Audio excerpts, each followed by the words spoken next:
Good afternoon, Your Excellency. We thank you for hosting this press conference. We'll welcome members of the local, regional, and international media. And with your permission, Mr. President, we will proceed directly to questions. We remind members of the press to please state your name and media organization before you ask your question, and please keep it to one question. KNC. Thank you, Excellence. My name is Kakoza Mwiza Charles, commonly known as KNC. I work for TV and Radio 1. My question, DRC government rejected or refused to put into place the commitments, Washington commitments of June 27th. And recently we heard that you may meet with Congress President in the USA. If true, what should we expect regarding the Eastern Democratic Republic of Congo peace and Rwanda in particular? Thank you, sir.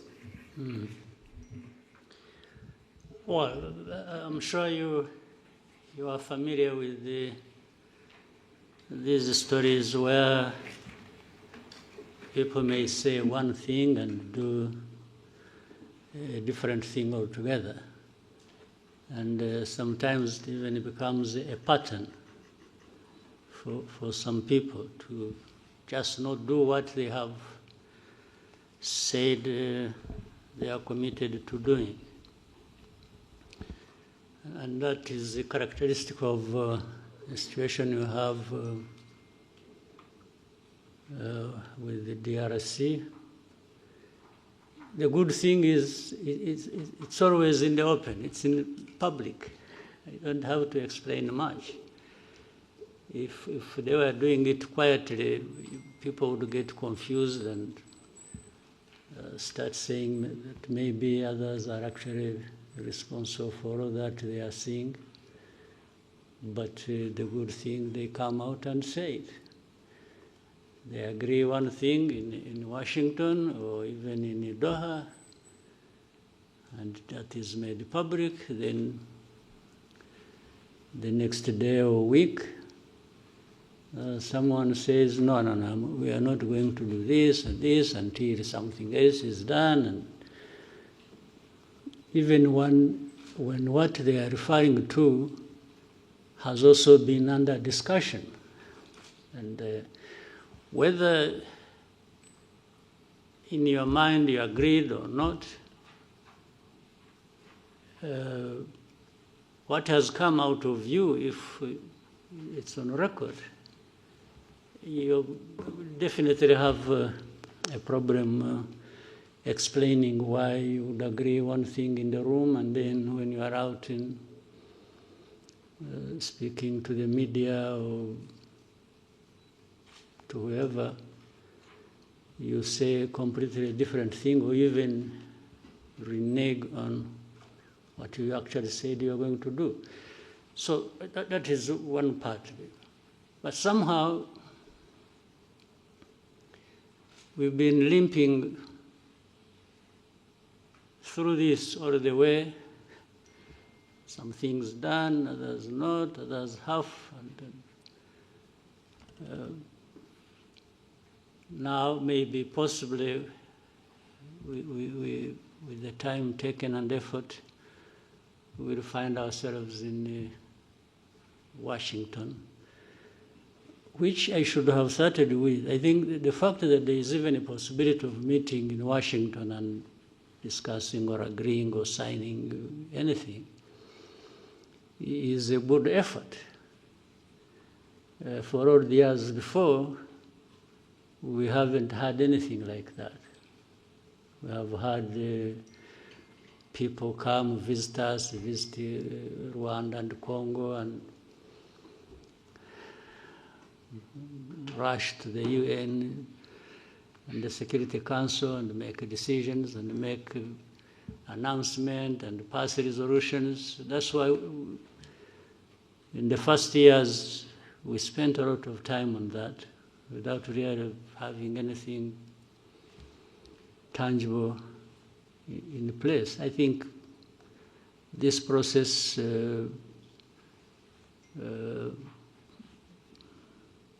or the two processes, one in Washington, another in Doha, but talking about Washington, it's a good step in the right direction. Whether we arrive at a decisive moment that gives us a clear possibility and optimism that we are near finding lasting peace and so on. Yeah, it's something we can still continue to hope for and work towards, but at least there is that possibility, there is that framework that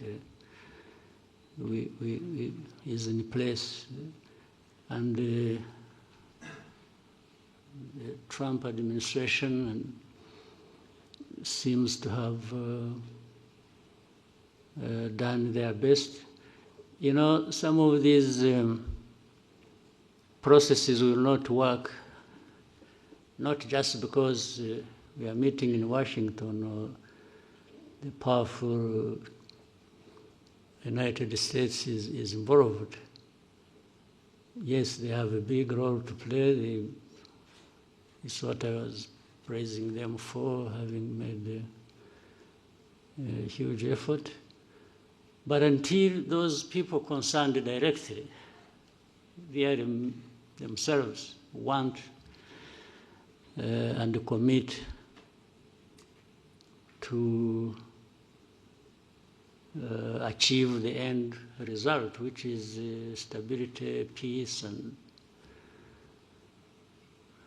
security for all that needed, even the most powerful will remain wondering which way to go, or frustrated, if you will.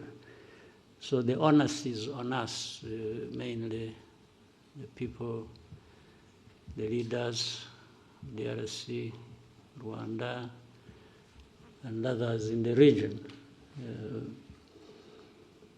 You know, Washington took over this when there were also other efforts underway. I'm sure maybe one of you will be asking, or you yourself had it on mind but didn't raise it. You would be asking, what is the East African SADC process? Because they were there. Or the AU, or whatever. That speaks volumes. And the reality is the knot is tied in one place. These problems are happening in Congo, but it seems the leaders don't care or don't know, or they have refused to take responsibility.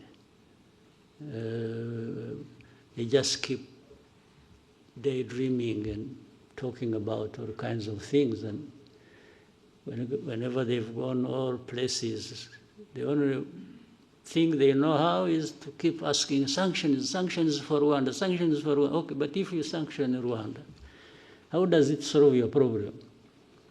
How does it solve your mismanagement of your country affairs? How does it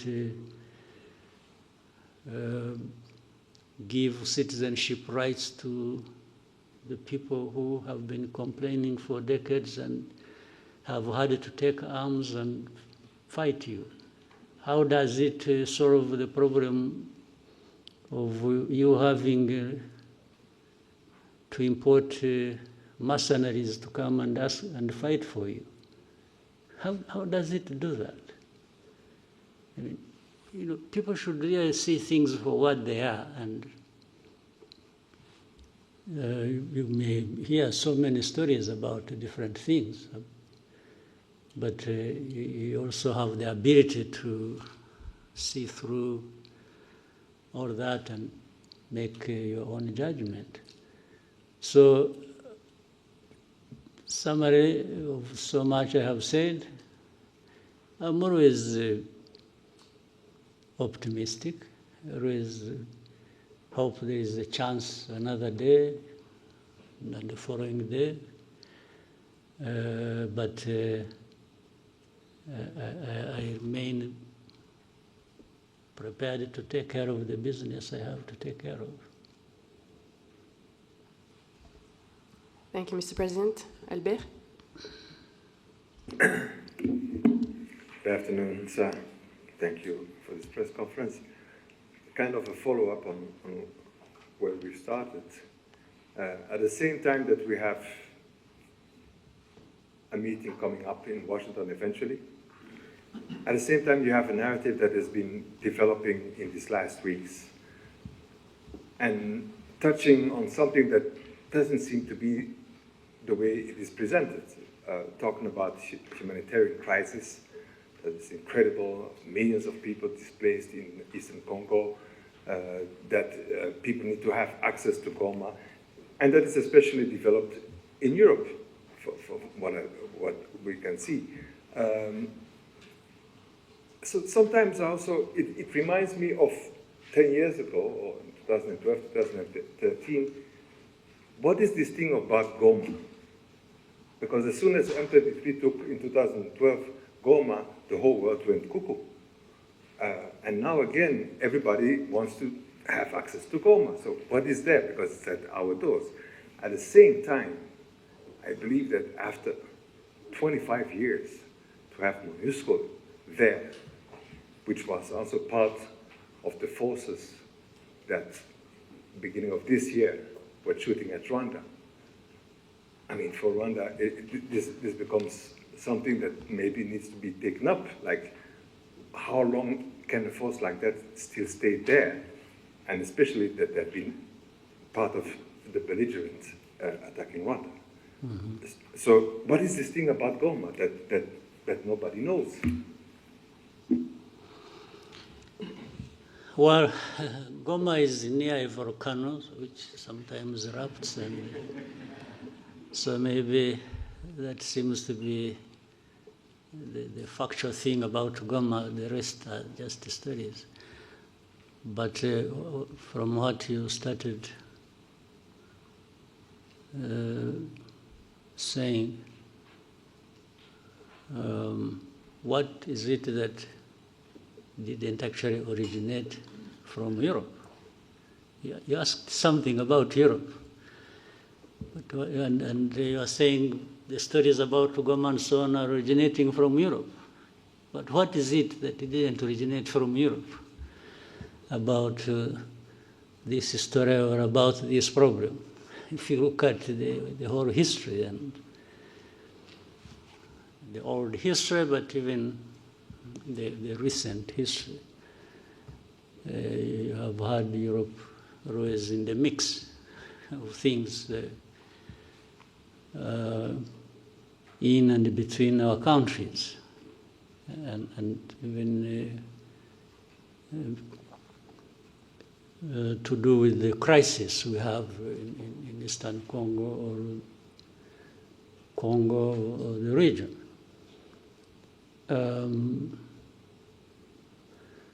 For about Goma, I don't fully understand. And talking about humanitarian crisis, yes, there is suffering. There is no question about it. But actually, it seems there was more suffering before the crisis, or at the beginning of it. As of today, I think the suffering is still there, but maybe less than. But to talk about humanitarian crisis so much is to find an entry point, an easy entry point into that crisis, and then shaping it the way some people want, given how they have been relating to this history I'm talking about all along before.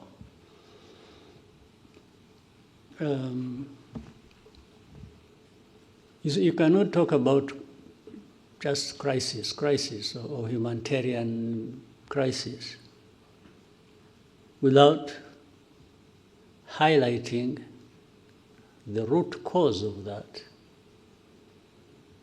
And people have always avoided bringing up matters to do with the root cause because in the end it exposes people like that.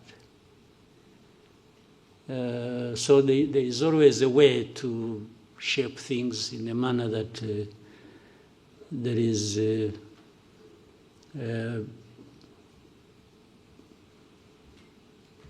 effort to protect themselves, the people I'm talking about.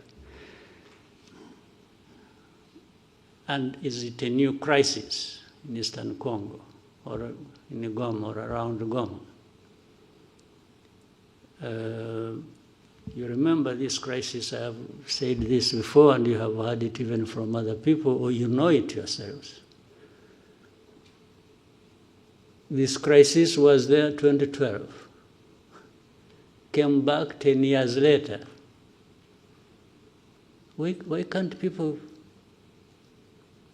try to understand? What is it? How can you have a problem 2012 and 10 years later you have a repeat of the same problem?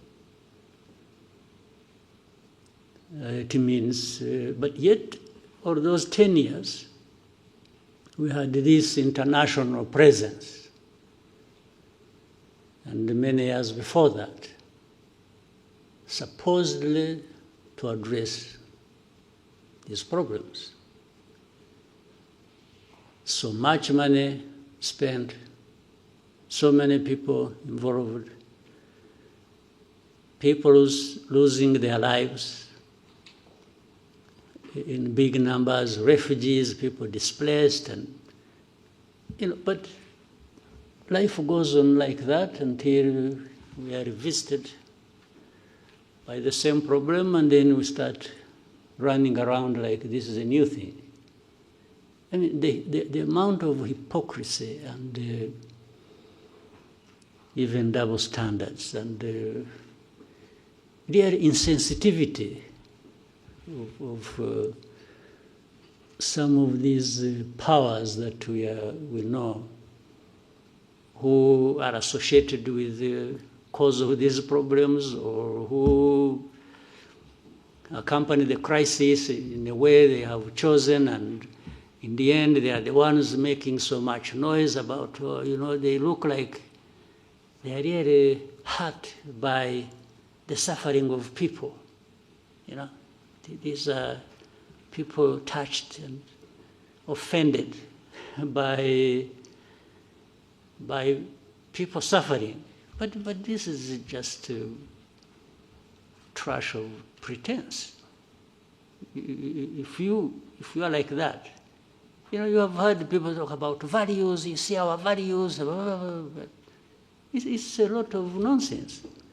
If you have the power of everything, whether political, money, or whatever, and then every day you're talking about values and so on and so forth, and even want to teach others how to respect values, yet you are the cause of the suffering, and you are the cause of the perpetration of that.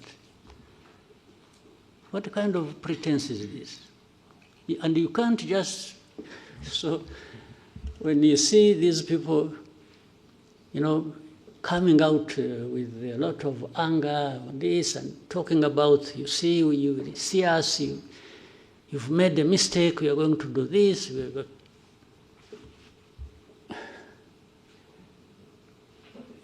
In the end, all they are doing is adding more suffering to the suffering that is already there. It's not actually addressing any problem. So Goma, but if anyone wants Goma, that's fine. for whatever reason, whether it is ritual or, some believe in witchcraft, they would want to go and pray in Goma and meet their witch doctors there and so on and so forth. Still, you know what?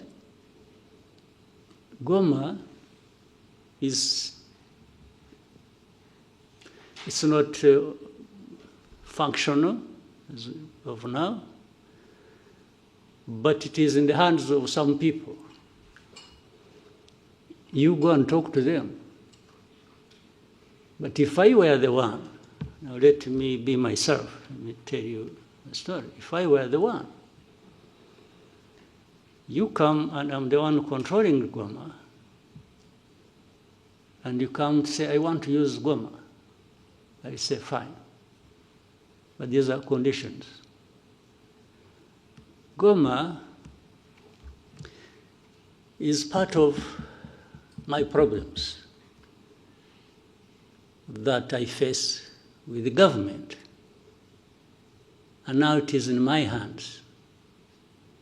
I will not give it to you until you show me, alongside that, how you address my problems. Well, I may sound speaking for these guys, but I'm just reasoning. If I were the one, you want Goma, you want Kavumu, or Bukavu, or you want the whole of Eastern Congo back, fine. I have no problem with that. It will only come with you addressing my problems. Yeah, you understand? In my long history, in my judgment, that is what I learned over so many years of fighting for my rights and for, people have, they sacrifice, they do what, but unless they have no reason they are sacrificing, that's a different issue. But if they are, everything should be put together. You want this, I'll give it to you. I have no problem. But we came to this point because of this reason. So if you don't address that reason, how do you just expect you cause problems? And then you come and say, and this I'm saying because, again, for me, what you see is what you get. We used to tell the Congolese from the beginning, when we would be in the discussion and it's like you see leaders behaving like, it's like, you must do this, you must do that, and they are the cause of problems.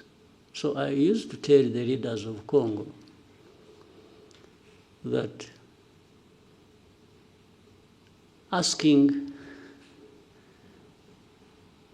or in order for us to have security in our country and have peace, and that we have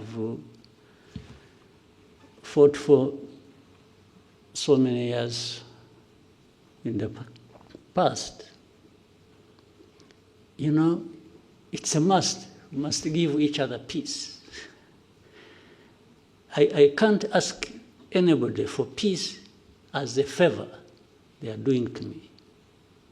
No. For us to have peace, I beg you, and you have to do me a favor to give me my peace. That's a different world I don't live in myself. I cannot ask anybody to do me a favor to have Rwanda secure or to have my right Well, initially maybe I can ask you to do a favor, tactically. I can say, please, I beg you, I can even kneel down if you want. But if you don't give me my right, then it means a fight. We will fight, no question about it. So there is no way, where I'm concerned, you can do me a favor for my right.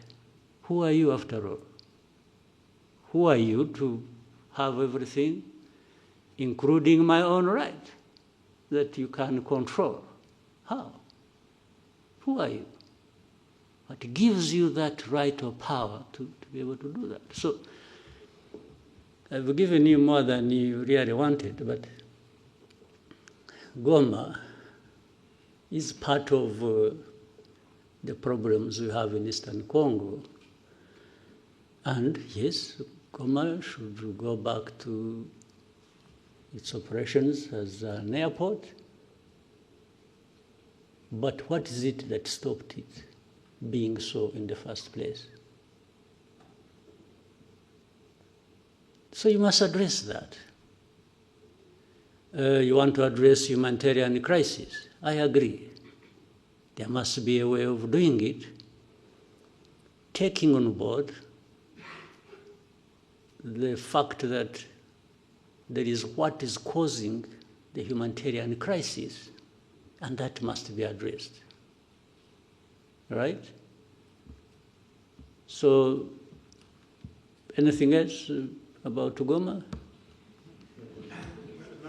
Well, somehow there is also another side of the whole story that has been kept repeated, especially now it's still alive in Europe. It's about the looting of minerals and all of that. I mean... Again, that is nonsense. Exactly. They looted minerals better than anybody, worse than anybody I know of in history. So would you even listen to that? Minerals? Minerals, they sell minerals in, what is it? In Antwerp, where is? Antwerp. Diamonds. Diamonds. But there are no Do they produce diamonds? Or they have gold, bullions they took long ago and they are adding more? Do they have a lot of gold? Do they have gold mines? These Europeans? They take it, okay. To make their case even simpler or less than it is, they may even say, no, but the gold or the diamonds or whatever we have is brought by legitimate people, okay? Would you believe that? But that legitimate, when they are there, they are the legitimate ones. So, but this whole thing, why do you think, by the way, there is something to do with there is an MOU actually we're supposed to be having with Europe, which involves, I think, and a lot has been worked on about traceability and so on and so forth, okay? Rwanda got involved in that and passed every stage and standard that was expected on that. Now, what is funny and contradictory is, at some point, then DRC goes to Europe and says, no, don't sign anything with, but how do you not sign anything that was supposed to be transparent and show where the minerals are coming from or who is involved? So on one hand, you want to be clear that there is nothing except that Congolese always passed through here and some sold it here to Rwandans who went and sold it to somebody else. Others, they said it through Burundi, through Uganda, through the neighbors. But it is only Rwanda that was picked on about minerals.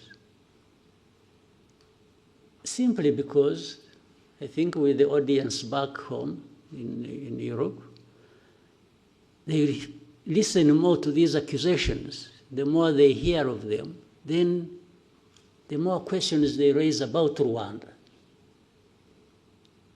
Whether what they are saying is happening or has happened or not. So, minerals, really think, okay, FDLR, that actually at some point was in control of Goma, or the surroundings of Goma.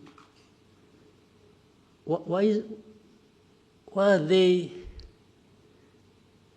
found to be innocent in the whole equation? And yet every day we point out things to do with FDLR. But they are not interested. They say, no, they are few, they are...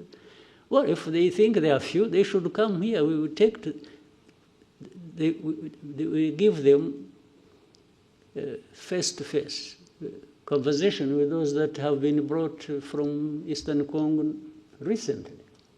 They will tell them the stories. But do you think they even want to do that? Haven't some of you journalists, maybe, I hope you're also not selective about what you want to know.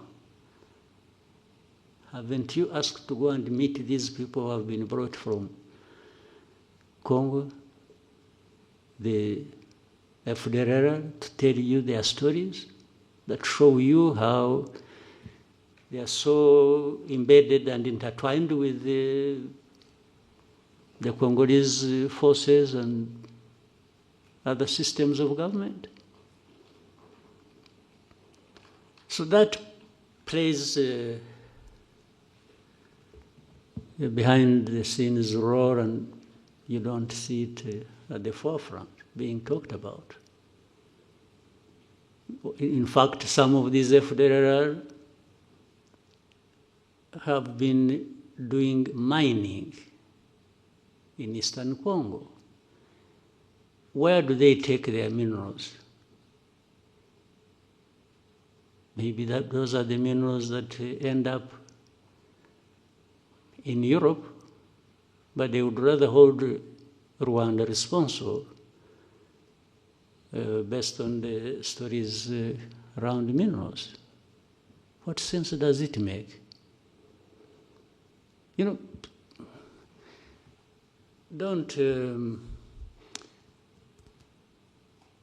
Sometimes we overrate people. We overrate them in a sense. We think when it has been said by Europeans or by this, then it must be true. But these are the things they get involved in. Petty things. And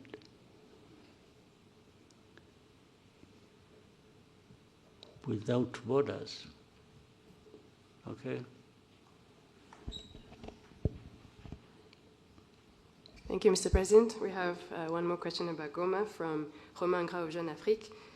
The question says, President Macron said on the sidelines of the G20 that the M23 and those who control Goma airport have not made the necessary effort to reopen it, stating that the administrative conditions have been met by the DRC. What steps need to be taken to achieve progress on the airport issue? Well, I don't know, what is being referred to as the government of DRC having met what? I don't understand. That they met what? The administrative needs. What administrative need? To the best of, I don't know what, first of all, the meaning of what he had said. For example, Are you aware that the airspace in eastern Congo is actually closed? You can't overfly. You have people flying from wherever, whether South Africa or going there. Planes don't overfly eastern Congo because DRC government closed the airspace. Now you want to open an airport in a closed airspace, and he says somebody has met the standards, administrative standards. I don't understand the meaning of it. Second, those M23 and others who control what? Who control them? You mean M23 who control or M23 and others? And those who control. Ah, okay.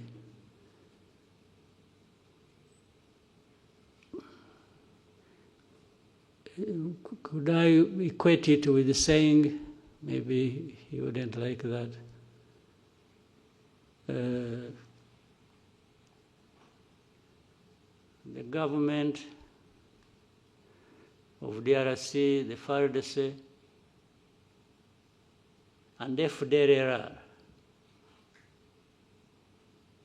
FDLR actually has a big control in that area. They are being fought every day by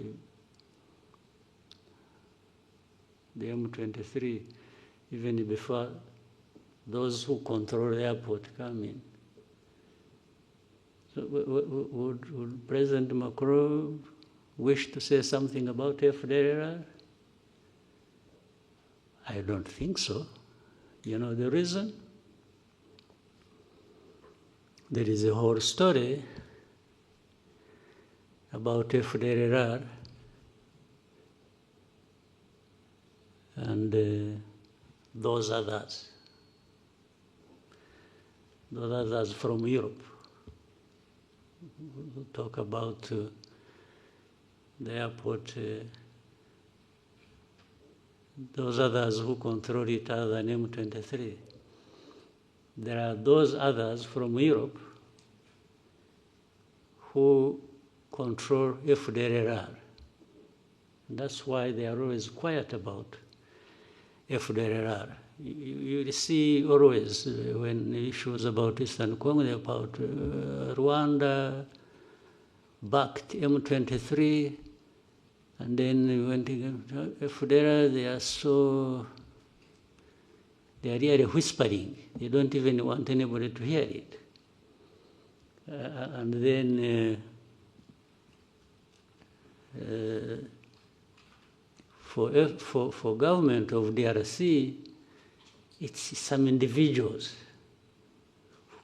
who get involved in these wrong things. It's not the government. I mean, this selective way of presenting issues and even wanting to address matters sensitive like that, based on how you have selected to handle it, I think it becomes part of the problem. By the way, that's why I was saying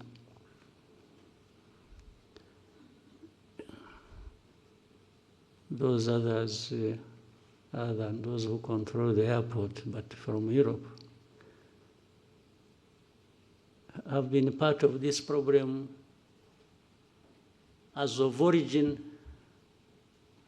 of 31 years ago tragedy we had here. We've been associated with that. Maybe with time, when if those things keep coming up, and the way they have been, we will say more about that. I think if they think we can be silenced, to not talk about their historical role and responsibility in matters of tragedy here in Rwanda, and which crossed into Congo and people there, you see hate speech, you see all kinds of by leaders. And those others in Europe tend to minimize it and don't even want to talk about it. But then they talk about Goma, M23, and the others who control it. Who control both? I mean, I guess they mean who control M23 and who control Goma. Yeah, but there are those others also who control from the same place where the voice came, who control government of DRC and control FDLR.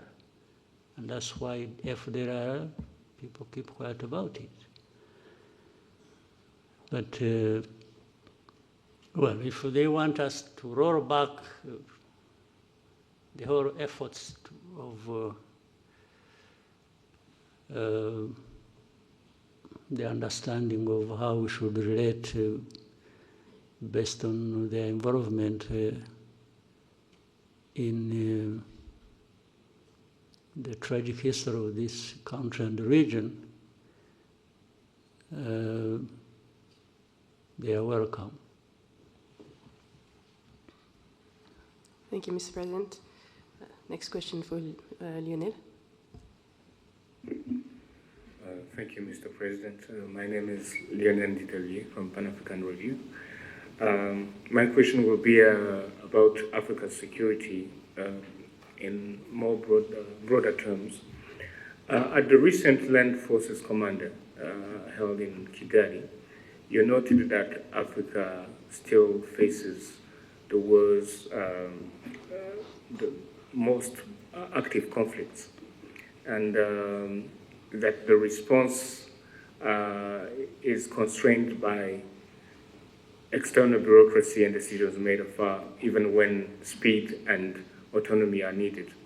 At the same time, Rwanda's interventions in Mozambique and Central Africa show us what African-led solution can achieve when partners trust each other and act decisively. So in light of these contrasting realities, what do you think are the reforms required for Africa to be able to strengthen its capacity to respond on its own terms?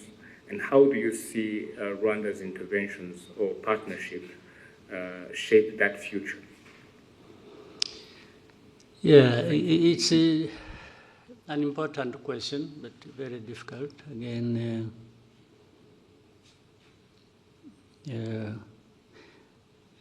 I think, if I remember the saying, you can take horses to the well to drink water, but you can't force them to drink. You take them there, but it is the horses to drink the water anyway. If they don't want, you can only stand by and watch, isn't it? So I think Africans, we have everything. We have the water in front of us and we are thirsty, we should be drinking. But we find an excuse for not drinking the water. I don't think we need anybody coming and whipping us into that. So when the Africans decide to drink the water that they actually badly need, I have no medicine. I can't. The only thing we try to do when we collaborate with our brothers and sisters on the continent, like in Mozambique or Central African Republic, or participate in other efforts, we are only trying to say, we can drink the water. We are actually drinking the water based on our thirst for it. And then it's like saying, why don't you? Telling somebody else, why don't you quench your thirst? So, I don't know. There is nothing Africa doesn't have, actually. all these things or these areas where we fall short, I can only be surprised and say, why? Why do we keep falling short on everything, including the provision for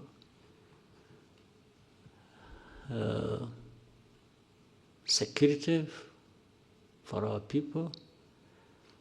When we have the people, we have the resources, we have the knowledge, we have... what is it that Africa doesn't have? Tell me.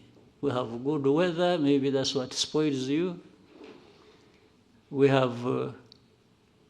what don't we have? Numbers, we have 1.4 billion people on our continent. So what do we want? What else do we want? Or what do we lack? So that is, this is it's a pathetic situation. Yeah. I don't think I have helped you to understand what you can do, but not for lack of trying. Yeah. Thank you, Mr. President. We take one question and then go to break from Anangwe.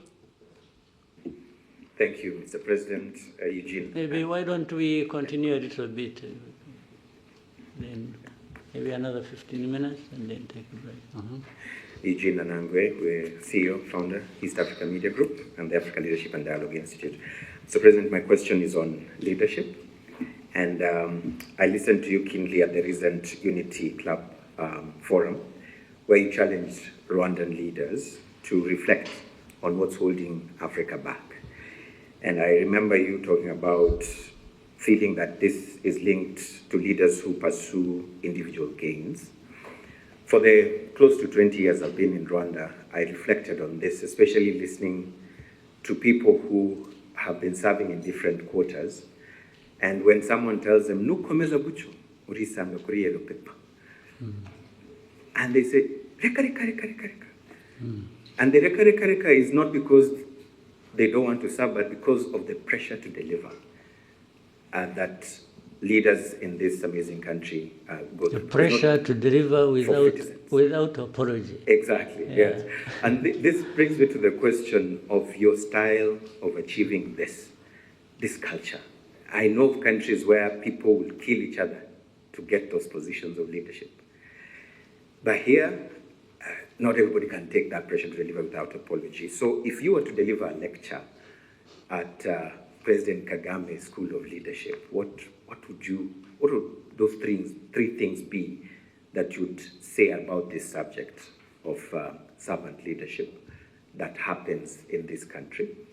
And then the East African community, the momentum seems to have died out. Checking on ground, people feel like it's not the same pressure, the same momentum that was there. I know in this room, half of the people might not know who's the current chair of the ESC Heads of State Summit. It's not like long ago where there was a lot of hype around this. Something must have happened, Mr. President. I don't know if you also feel the same. What is that might have happened? And what do we need to do to be able to bring back that momentum that we had about this fastest growing regional economic bloc? Thank you. Well, to start with the last, I think you hire different people. You hire different leaders and see if they can. But leadership is a broad subject and always discussed in every corner and part of the world. It doesn't mean one thing. Many people have different definitions or interpretations of what should happen. I'll give you my take. It's so simple. First,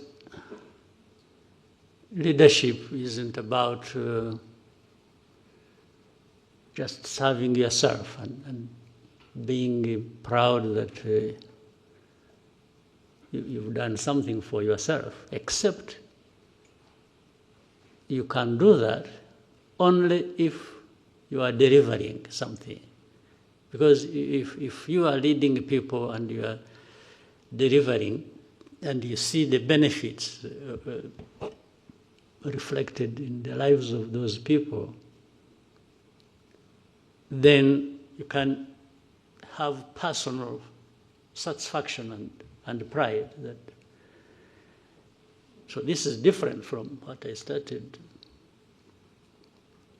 by saying. If you lead and you're so much involved in what you can do to benefit yourself, that's the opposite.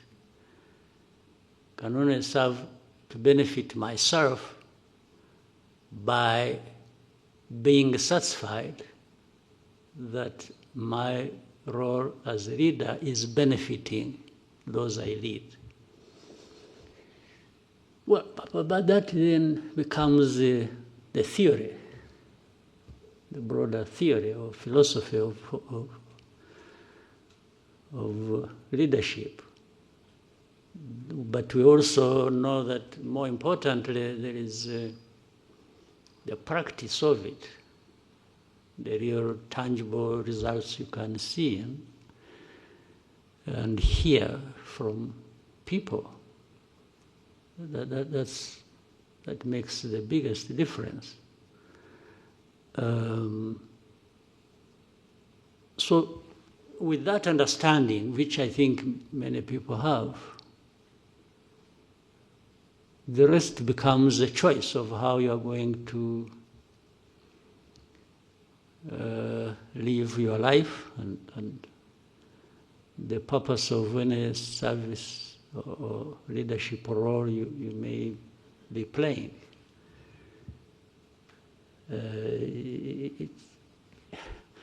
We can learn the theory, but in the end, the practice is ours. Yes, you can study and have degrees bestowed upon you about leadership, and you can be an expert and be there actually teaching leadership, and everybody moves out of the room energized and feeling on top of the world. But the moment you step out of the door, the choice is yours. How you use that energy to fulfill the obligations that the theory was talking about.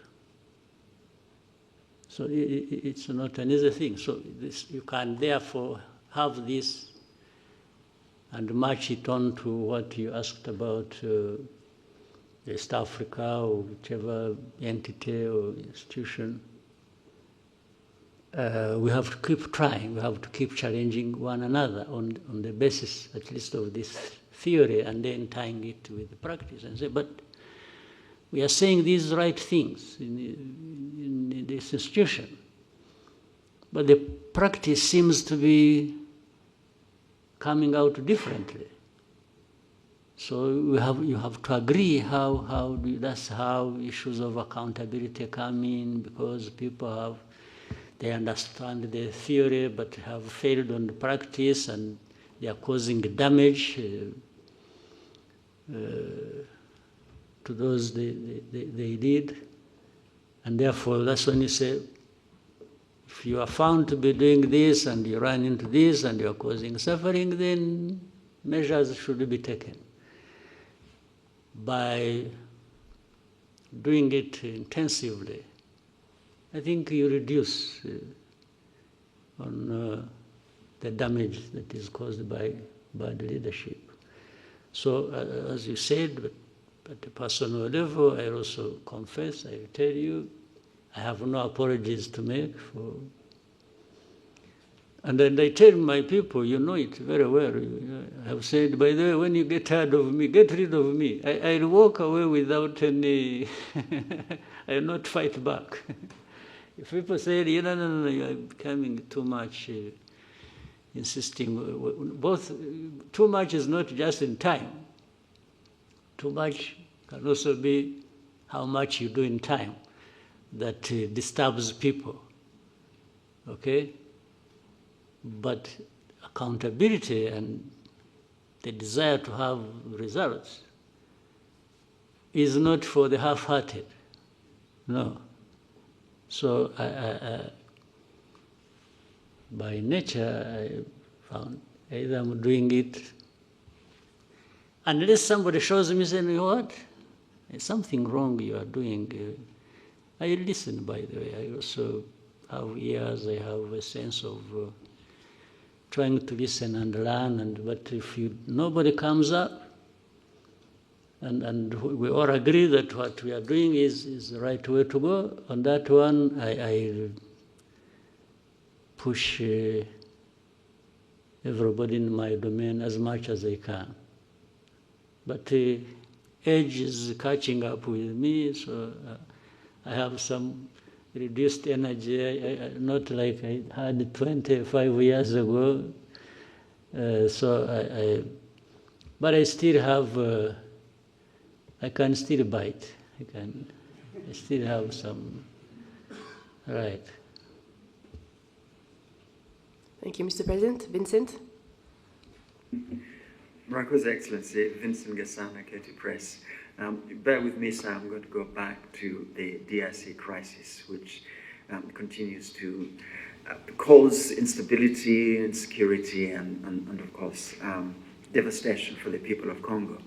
It seems to me, sir, that the main factor perpetuating the crisis is what is a determination by certain Western governments to direct away from the attention away from the causes, underlying causes of the crisis, and instead just seeking to make Rwanda some kind of sacrificial lamb for every sin to do with the DRC. Now, I appreciate, sir, that Rwanda does not have the power or the influence of these nations, but it is nonetheless a sovereign nation, a sovereign member of the United Nations, African Union, and other similar bodies. I wonder if there are any mechanisms within these bodies where Rwanda can table motions to hold these governments to account, not just to give Rwanda respite, but most importantly, really, for the sake of the people of Congo who suffer the most from what is a profoundly egregious cynicism, which this government seem to think works in their interest. Thank you very much. Yeah, again, it's, I can say we are trying, and we'll keep trying. Maybe every day that comes to pass has brought something new, and looking forward to the next. But this is the state of affairs in the world we live in. There are these things that are never straightforward, and much as we may deny it and keep running away from it, it's that saying, having might tends to make people right, or give them the right. So we have had this for a long time. They might tend to think they are right, and they don't care, even when they realize that what they are involved in is wrong. But as long as it benefits them one way or the other, they will take that direction. They don't care about it, and especially when it comes to we Africans who are even ready to accept it. It's like Africans, we are happily exploited. We tend to be so subservient that somebody does wrong to you, and the tendency is for the Africans to be the ones to apologize. You get offended, you get hurt, then you are the one to apologize. And really I can't keep blaming somebody else other than ourselves. Why do we? So, but we can't keep quiet. We always raise these issues.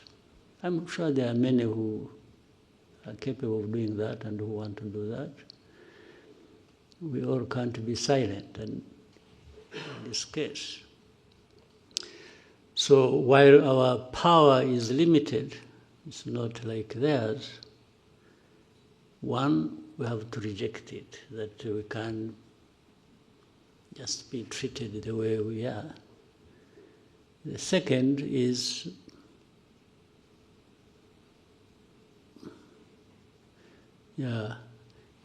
we even have some way of fighting back.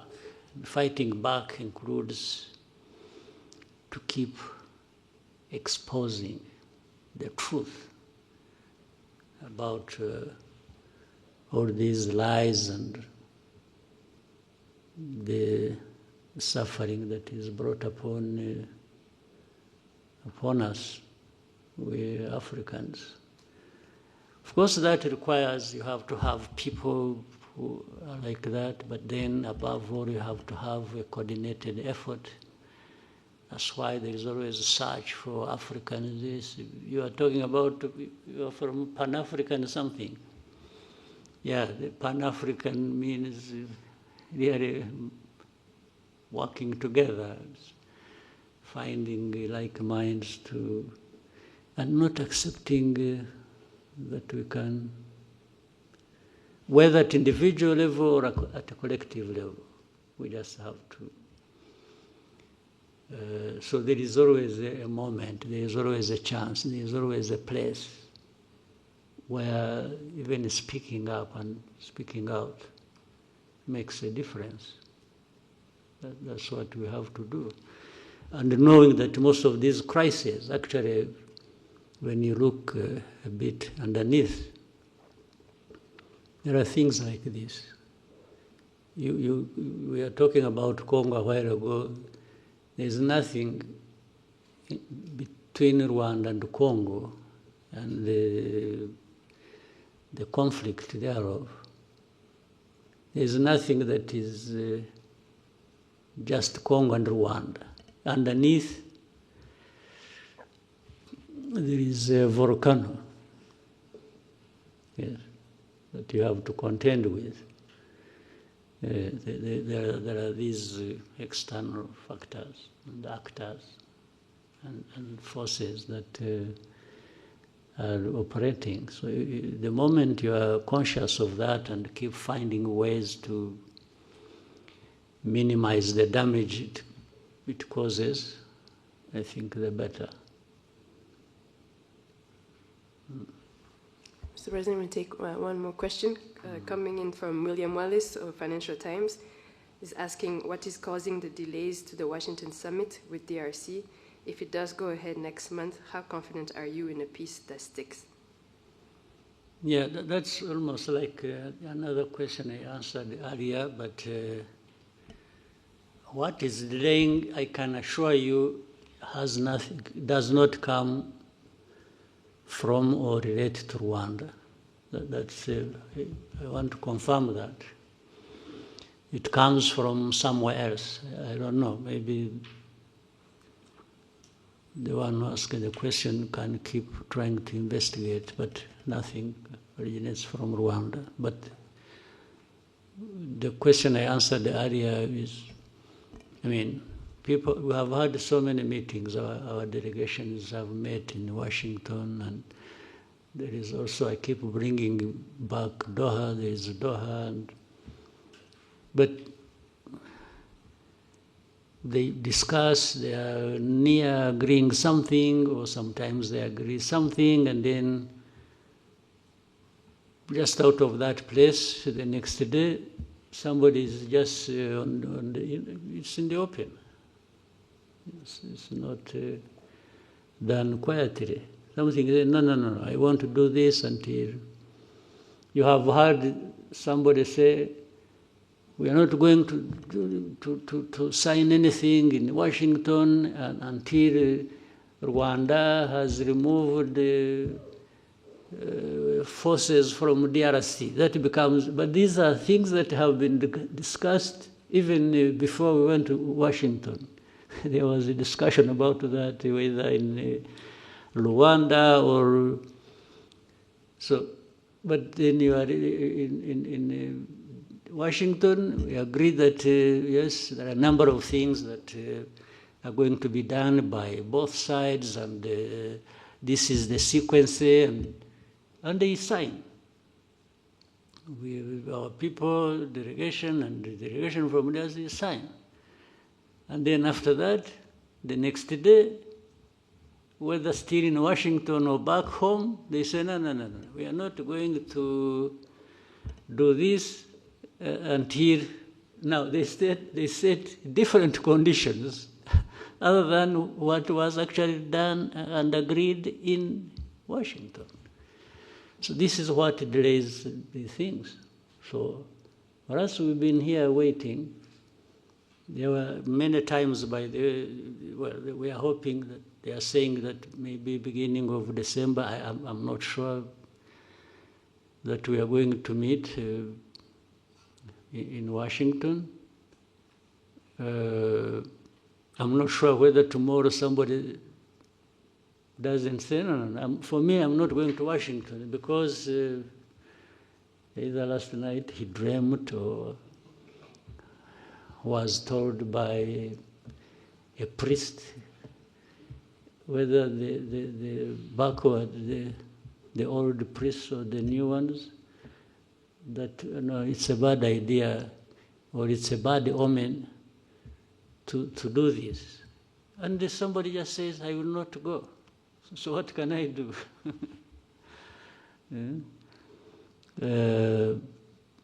But we are still hopeful that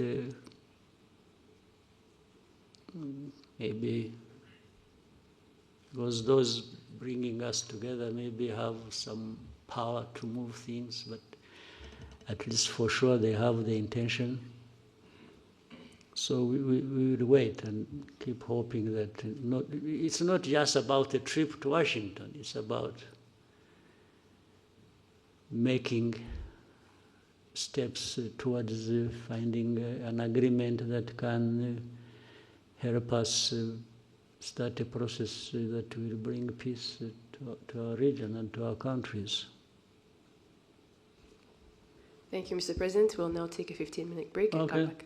Maybe 15 minutes or even 10, and then we... Thank you for the break, Mr. President. We'll proceed right away with the remainder of the questions. Let's start with Lacroix. Hello, Mr. President. Vivien Latour for the newspaper La Croix in France. What are your thoughts on the very likely dismissal of charges against Agathe Abiyarimana in France, and the link or influence her family could still have with FDLR through Kinshasa? Thanks. These are some of the things I was saying, how the history, the facts thereof, sometimes they keep playing out back and forth, and even leading to minimizing the identity and the effects and the real bad image of FDLR. And you see it playing out in different places and ways. Yeah, in the recent, in the recent time, years, months, we are aware the son, one of the sons of the son of Habyarimana, and some of the people who ran away from here, by the way, who live in Europe, United States, and have been active on this agenda of FDLR, and they've been recruited, they are financed, they've been forming different things under the tutelage of the president of DRC, personally, not even, we follow, we see the visits, the many visits they paid to DRC government in Kinshasa, and we follow the activities they are enabled to get involved in. There are even those who used to be the officials of government who ran away like 20 years ago, again because of association with the FDLR or other activities to undermine the integrity and fail the government so that it doesn't move forward. So you can link these things. You see the FDLR being covered up by some authorities in Europe and elsewhere, then the family of Habyarimana and individuals who were active in what happened in the tragedy, like his wife, and they are in courts of law, the cases are treated the way those powers decide. And then those activities leading up to, and then in the end you have people saying, if there are, how many people are they?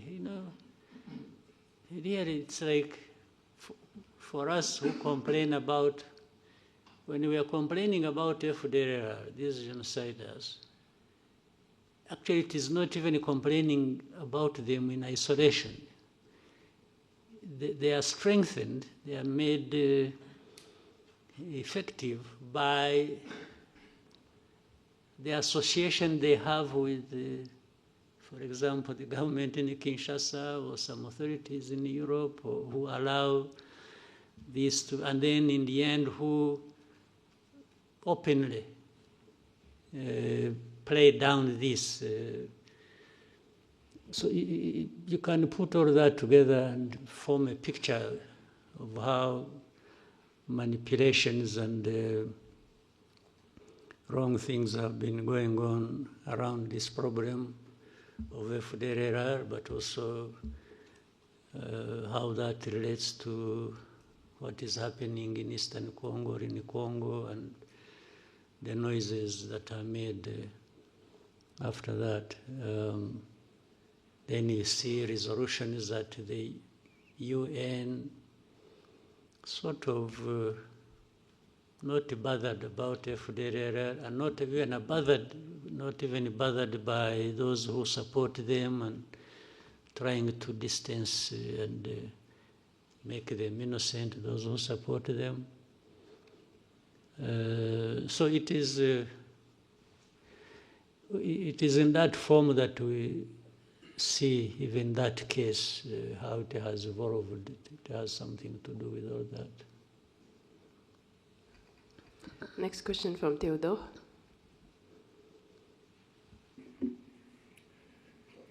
Hello, Mr. President. Theodore de Queiroz.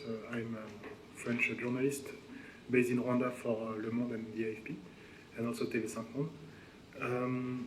You spoke about association between FDLR and Kinshasa. Could you share us more information about the association? Do you have any clue of that? But also, can you help us to assess the FDLR threat in Eastern Congo in terms of number and firepower? Also, as dismantling the FDLR group seems to be one of the key of the Washington Peace Agreement, when will you consider that this group is dismantled? Thank you. Well, everything I have said, even here, about FDR and those who they are associated with, explains that. I don't know whether I just have to repeat myself. In fact, I even talked about how there has been talk about numbers as a way of making it. The easiest way to give you numbers, if you operate here, maybe you should find time, they give you access, you talk to these people who have been captured and brought here among the leadership of FDLR. So that you talk to them directly,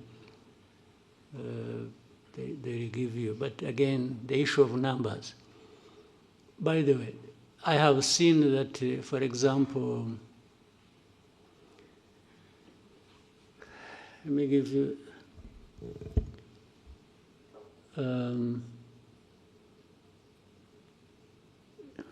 you know, in Congo, there are different forces. Let's say there are forces of Burundi, big numbers actually. Last time, since we talked about Goma, that even before, just before Goma fell, Burundi had in Congo over 10,000 troops on the ground. Then you know that there are Ugandan forces in the areas of Ituri, Beni, and so on and so forth. According to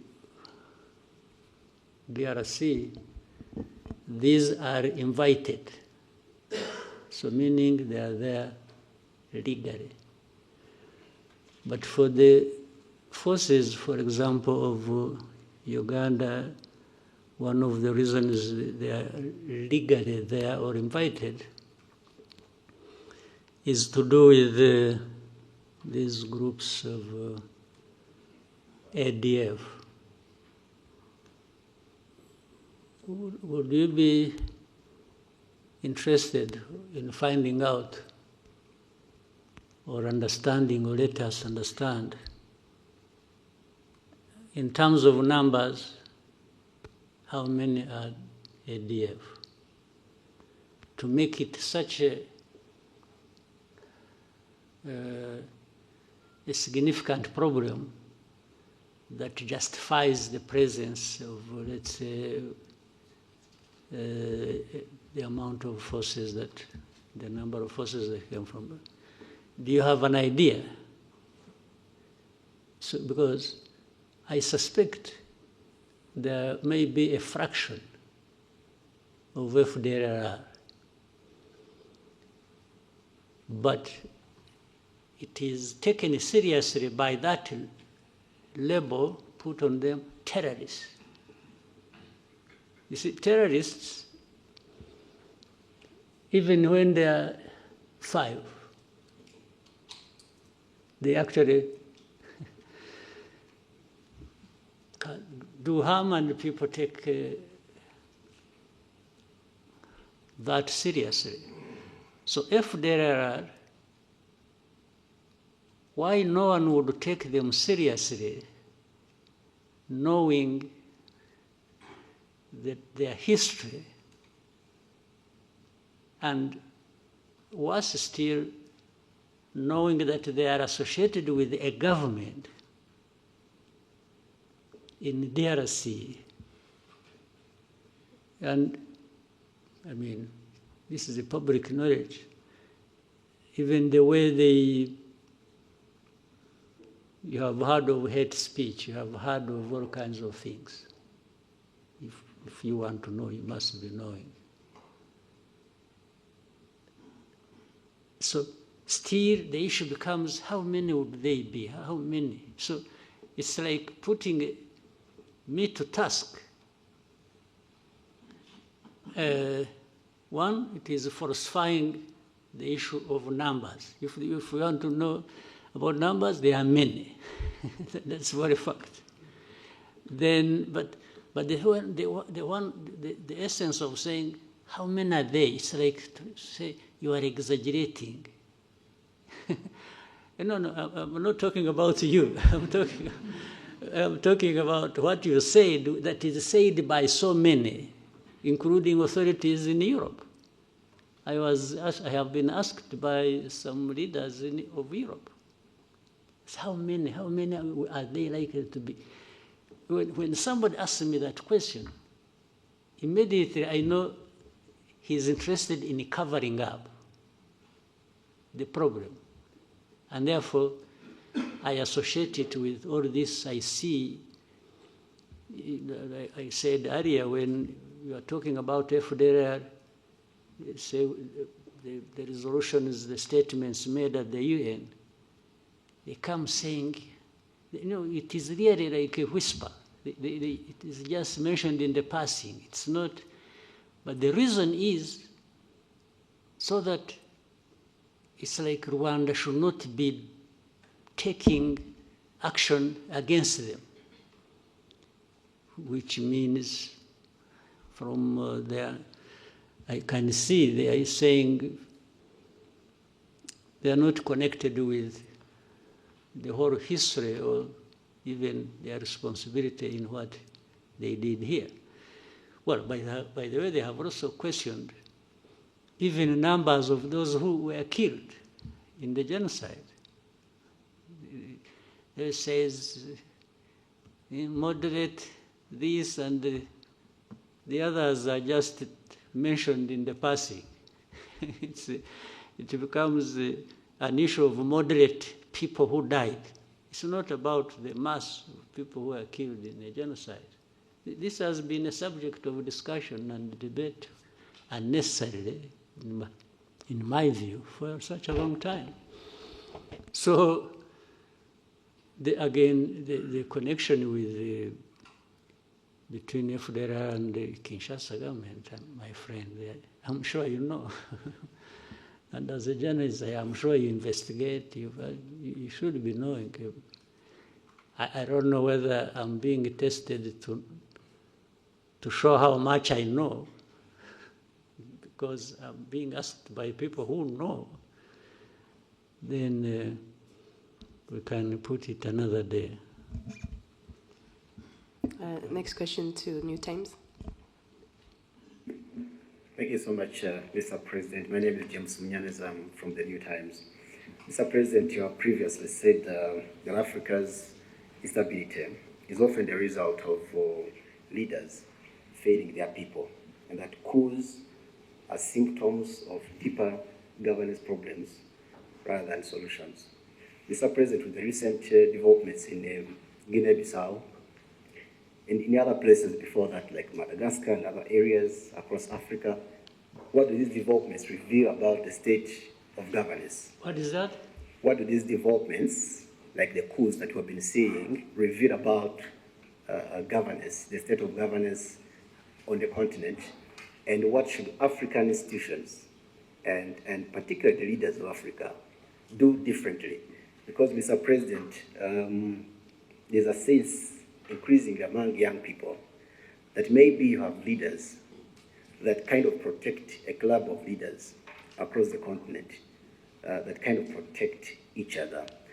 So what should leaders of Africa and what should African institutions do differently, Mr. President? Thank you. You know, first time when I heard about the coup in Guinea-Bissau, even now I'm not sure really what happened. But when I heard it first, I thought somebody was carrying a coup against himself. That was my first reaction. It didn't appear to me like there was a real coup taking place. Even now, I need some time to confirm. But let me assume it happened, or that in Madagascar happened. For sure it happened. Because I think somebody's on the run and there's another one sitting there. To begin with, it means I'm vindicated in what I said that you referred to. And maybe we'll have more coups. And so be it. That is my approach to that question. If there are going to be more coups anywhere around the continent, so be it. Because I also believe true, where coups are taking place, there must be something wrong that has been happening, even all along. You can assume, you can read stories, you can see and appreciate and like something, but once there is a coup, maybe 90% plus, it means in that place there has been a problem. People have been not talking about or covering up or something. Now, I don't know whether you want again my opinion, which I have.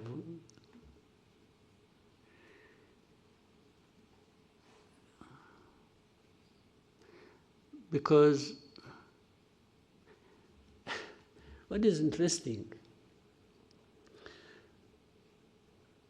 some of these coups are happening in a place where these, they are happening in places where these people who make judgment about us, the West, have been praising leaders. Okay? These coups only happen to tell these people you've been telling lies. Tell me, and maybe you can think about it and investigate and find out later, you'll tell me later.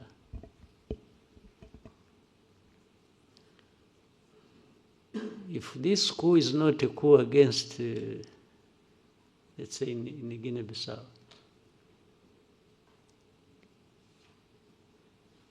what do you know about Guinea-Bissau that tells you, you know what?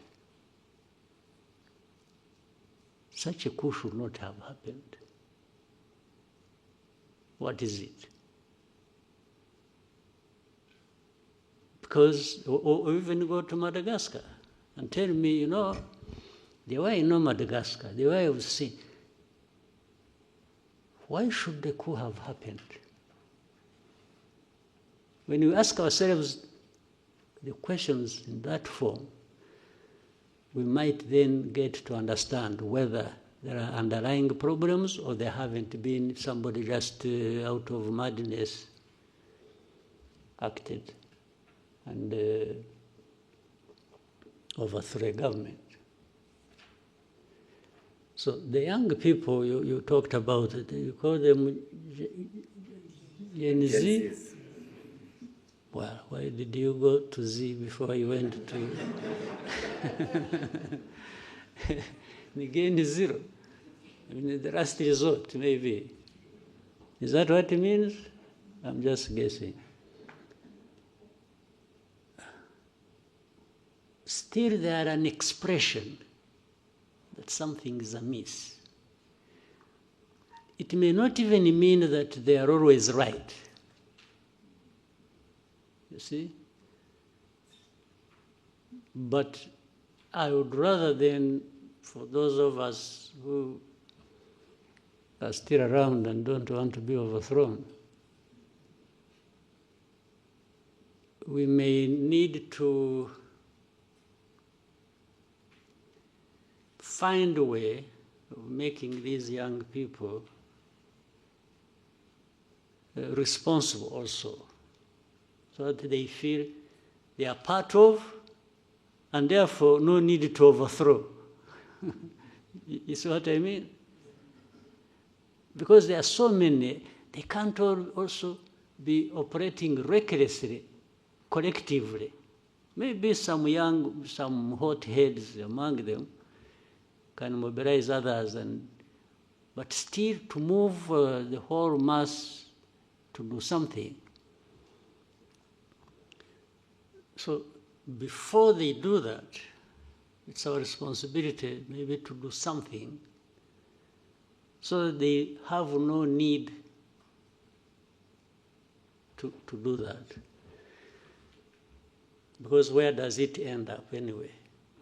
I haven't heard, except in a very distant place, but also differently.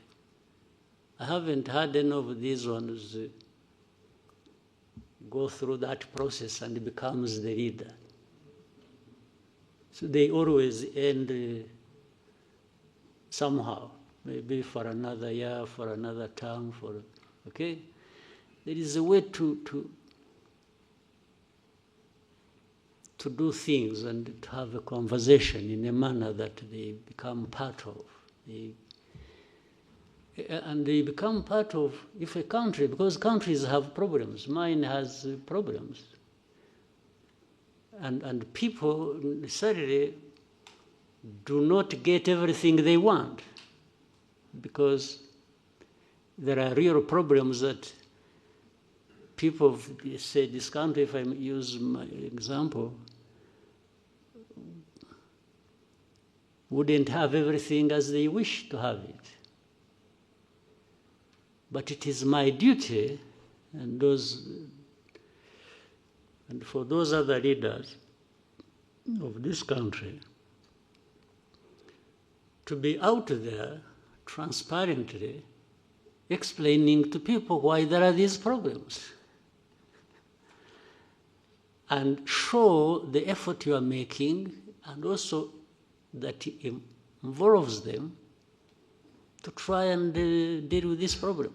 If somebody has a problem they understand, they won't be violent. They'll even be more sympathetic. They'll be a bit sympathetic because they know somebody, let's say you may say you want a road there. People may say, I want to see a road 100 kilometers from here to there, tarmac road. But if I go to them, I say, you know what? I'm really trying to put this road because I also think it should be there. But the resources we have, the envelope, so small that we have to split it in so many things, hospitals, schools, this and that. So I'm still falling short of the budget to take care of these roads. So please bear with me. And then I will also tell them, we see in our tax revenues, we are trying to get money from, but you're also not paying up. You are dodging taxes, you are doing this. So please, if you have, I will make sure that your money, we'll find a way to making this road. Or, you see, they were used to having these powerful people, the donors, giving money, and they'll tell them, you know what, they no longer give the money. You were used, you were spoiled that these people would provide money, but they are no longer showing up. Maybe they all have their own roads to build too, and the money is falling short. So, and say, but bear with me, but let's be together. So if you are transparent, and they understand they don't have that thing because it's not your problem. It's not somebody who got the money and took it in corruption or something.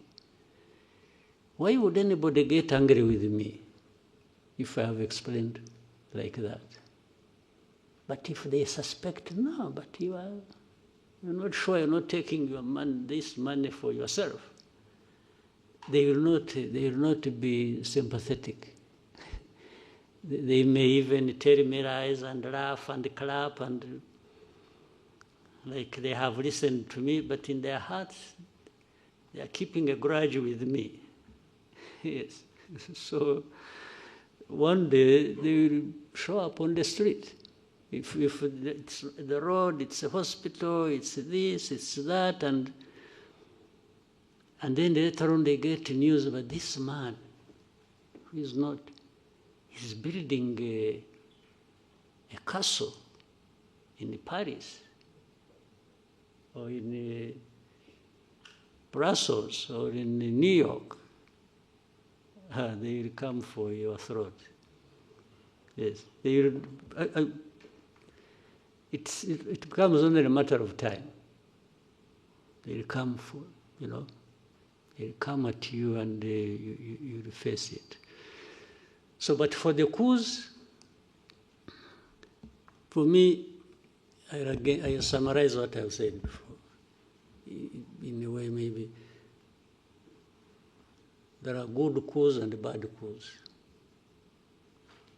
There might be a coup by somebody who got high-handed and high anyway, just not 100, but high, and became reckless and thought because he has a gun he will go and take power. That's a bad coup. But if somebody, a group of people say, no, enough is enough. These guys have been telling us lies. They've been doing this. They're enriching themselves. They are cheating us. We can't have it anymore. It's stinking. And they go for whatever form they do it.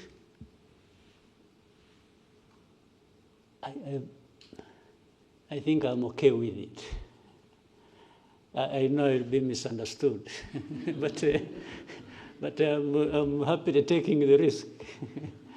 I'm okay with that.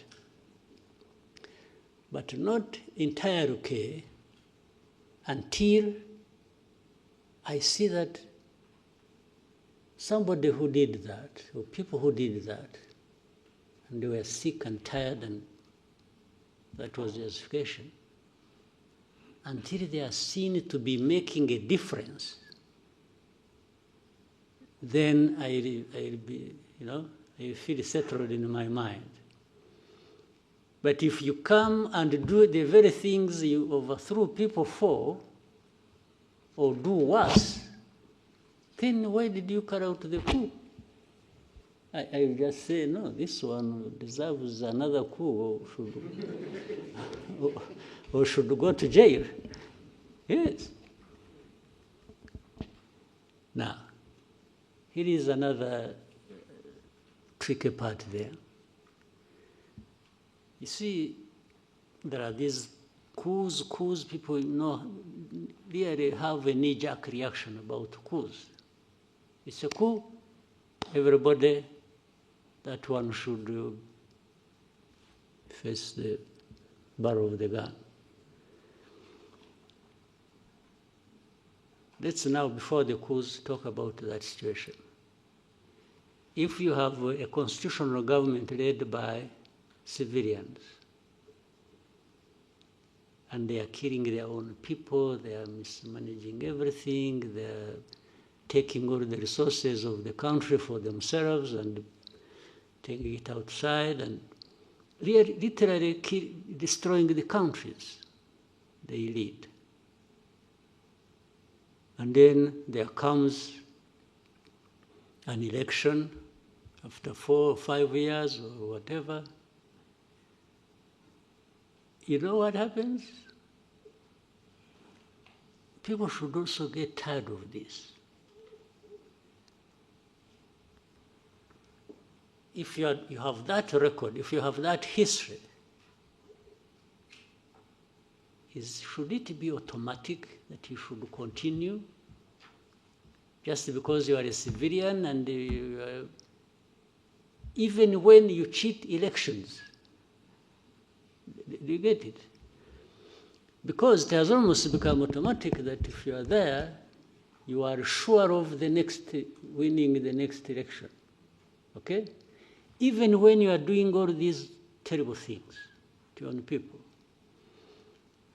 So, is it justified to say, yes, this one, even to say at least what? At least he's a civilian, or at least he kills few people, or fewer people, or what? Do you really, can that be a justification? Now, when I'm saying that, there should therefore be a mechanism, maybe at the African Union level, to also hold people, the civilians, who are messing up their countries and who are cheating elections every other day, and they keep going just because they are civilians and just because they are. But the Constitution does not provide for you to cheat the elections, does it? Again, there's a funny example in our neighborhood. This Congo we are struggling with, we are talking about. This man who raises the whole world and causes all kinds of troubles. When was he elected? No, you seriously, you here, tell me when. First time? The second time? No, you are silent, but you should be giving, you must be knowing something. But the first time, he was just handed over by his friend. Somebody should have had won. This is public knowledge. In this one, there was a smoke screen here about election. But elections did not happen. In fact, you are likely to have a third one. It's coming. There's another third time it's coming back under the same fraudulent thing. But when you see these people who talk about democracy, about everything, and it's like they're the first to send messages, thank you very much, congratulations, and even when they are privy to this information, they know it. Sometimes maybe they even encourage them to do it. They give them a call in the evening and say, you know, please, by the way, I have a company that is looking for cobalt. Are you aware of that? You know, company X that is, can you give them, what do they call it? Concessions. Can you give them? He said, yeah, of course I do, okay. That is a deal. A deal for cobalt, a deal for winning elections even if nothing happens, or to win even when he has lost. I mean, you must be aware of these things and how they go. So you can crucify me for my crimes, but when it comes to yours, I also say, I talk about it. So why this world we are in, it's not playing ping pong. It's just because at the same time we are talking about lives of people, right? Yeah. Thank you, Mr. President. Scovia. Mwakoze nyakubahwa Perezida wa Repubulika, nitwa Scovia Mutesi, ni umuyobozi w'ikinyamakuru Mama wa Gasabo TV. Nashaka kubaza ku kibazo abacuruzi bafite inganda mu Rwanda uyu munsi bavuga ko babangamiwe no guhangana n'ibicuruzwa bituruka mu mahanga kuko basabwa ko bapfunyika cyangwa package mu bikoresho bitangiza ibidukikije mu gihe bituruka mu mahanga biza muri plastique byaba bifunze mu macupa cyangwa amashashi abifunze. Basanga rero badashobora guhangana nabo ku isoko bikaba bifite ingaruka ku nganda zabo, aho bamwe bavuga ko ahari bashobora kujya hanze kugira ngo nabo binjize ibisa n'ibyo, basanga niba ntacyo bitwaye nabo bashobora kubikoresha. Ikindi kibazo nari mfite ni ikijyanye n'abaturage uyu munsi bishimira imihanda itandukanye hirya no hino mu gihugu ihuza uturere, ariko abakora iyi mihanda minini ya kaburimbo ntabwo bashyiraho rigori cyangwa inzira z'amazi zigera mu gishanga, amazi akajya mu ngo z'abantu cyangwa mu mirima, aho usanga rimwe na rimwe bisanga batuye mu manegeka kubera igikorwa remezo cyaje. Ndabashimiye Nyakubahwa Perezida wa Repubulika. Well, icyambere kitari n'iki ikibazo uvuze inganda n'abacuruzi n'iki, ikibazo cya mbere dufite ahubwo nta nganda dufite. Niba twubakaga inganda nyazo byadufasha, ibintu ntibigomba tukagabanya ibiva hanze, bimwe bikaba biri hano cyangwa twe tubyohereza hanze. Aho niho nahera twashaka uburyo byakorwa, kuko hari ibintu byinshi bishobora gukorwa mu gihugu byanajyanwa hanze cyangwa byakoreshwa mu gihugu bidakeneye plastique. Niba naho twaharebaga cyane tukagabanya, ariko kuri ibyo bindi ubwo busumbane buzanwa mu bacuruzi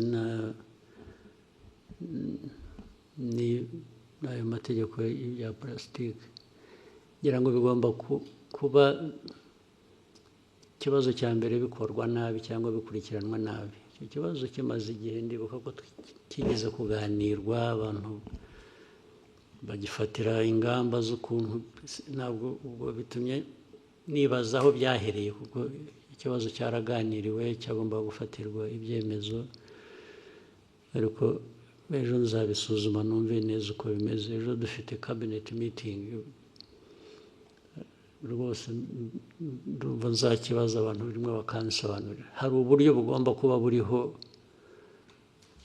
ibintu byakorwa cyangwa bikaringanizwa bitahutaje cyane abakorera mu gihugu kurusha abakorera hanze bazana ibintu. Hagomba kuba hari uburyo.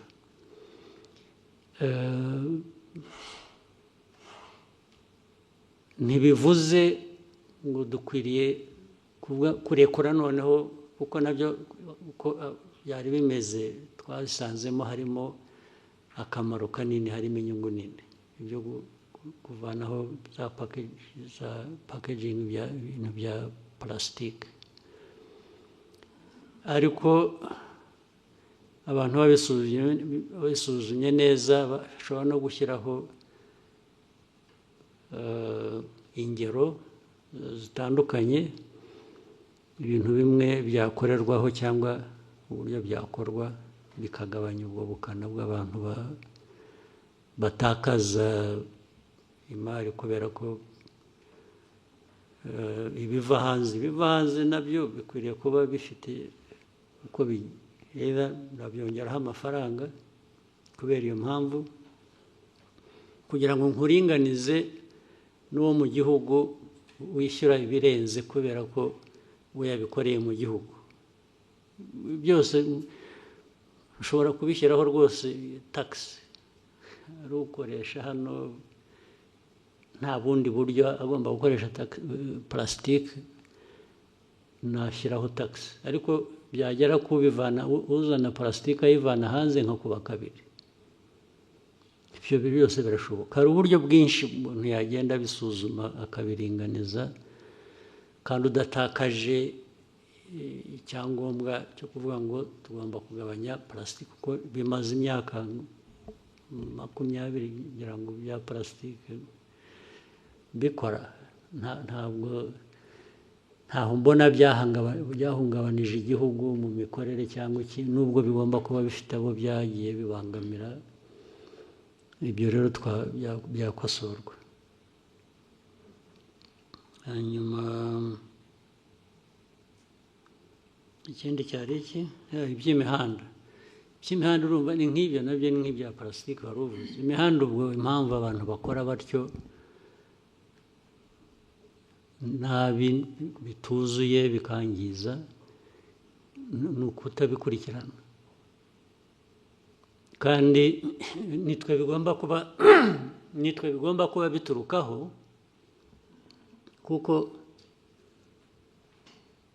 ari ugiye gukora umuhanda, umuntu wa mbere utanga ibigomba kuzuzwa n'inde? Ni twebwe ko dushaka imihanda. Niba twarabitanze hariho cyangwa hatariho uburyo bwo gutwara amazi, ikibazo ni icyacu. Niba twarabitanze nabyo uko bakora imihanda tubifite, umuntu akazaza akavuga ati umuhanda mwanshinze narawukoze nararangije nimunyishyure, bakamwishyura akagenda batabikoze, ni twebwe, ntabwo ari abakora umuhanda. Ubwo ni ikibazo cyacu kigomba gukemuka, nacyo byanze bikunze. Uzampa ingero gusa zimwe nakuzimpe, kuko ibyo byombi ndashaka hari inama y'abakuru ba minisitiri ejo hari urugero nyakubahwa Perezida wa Repubulika, umuhanda Kigali Bugesera, abaturage batuye munsi kandi ubona ko hari amazu afatika abantu bubatse neza, ariko hari za ruhurura ziza zitangira ari umugende w'amazi bikarangira bibaye ruhurura, abaturage basabwa kuhimurwa, leta igatangira gutanga ingurane aho kugira ngo ibe yarayoboye amazi agera mu gishanga. Icyo kigomba gukosorwa, byo nabyo byanze bikunze. Thank you, Mr. President. Diva, RBA. Maybe I'll try to shorten my answers so that we don't spend the whole day here. Murakoze nyakubahwa Perezida wa Repubulika, nitwa Divin Uwayo, nkorera RBA.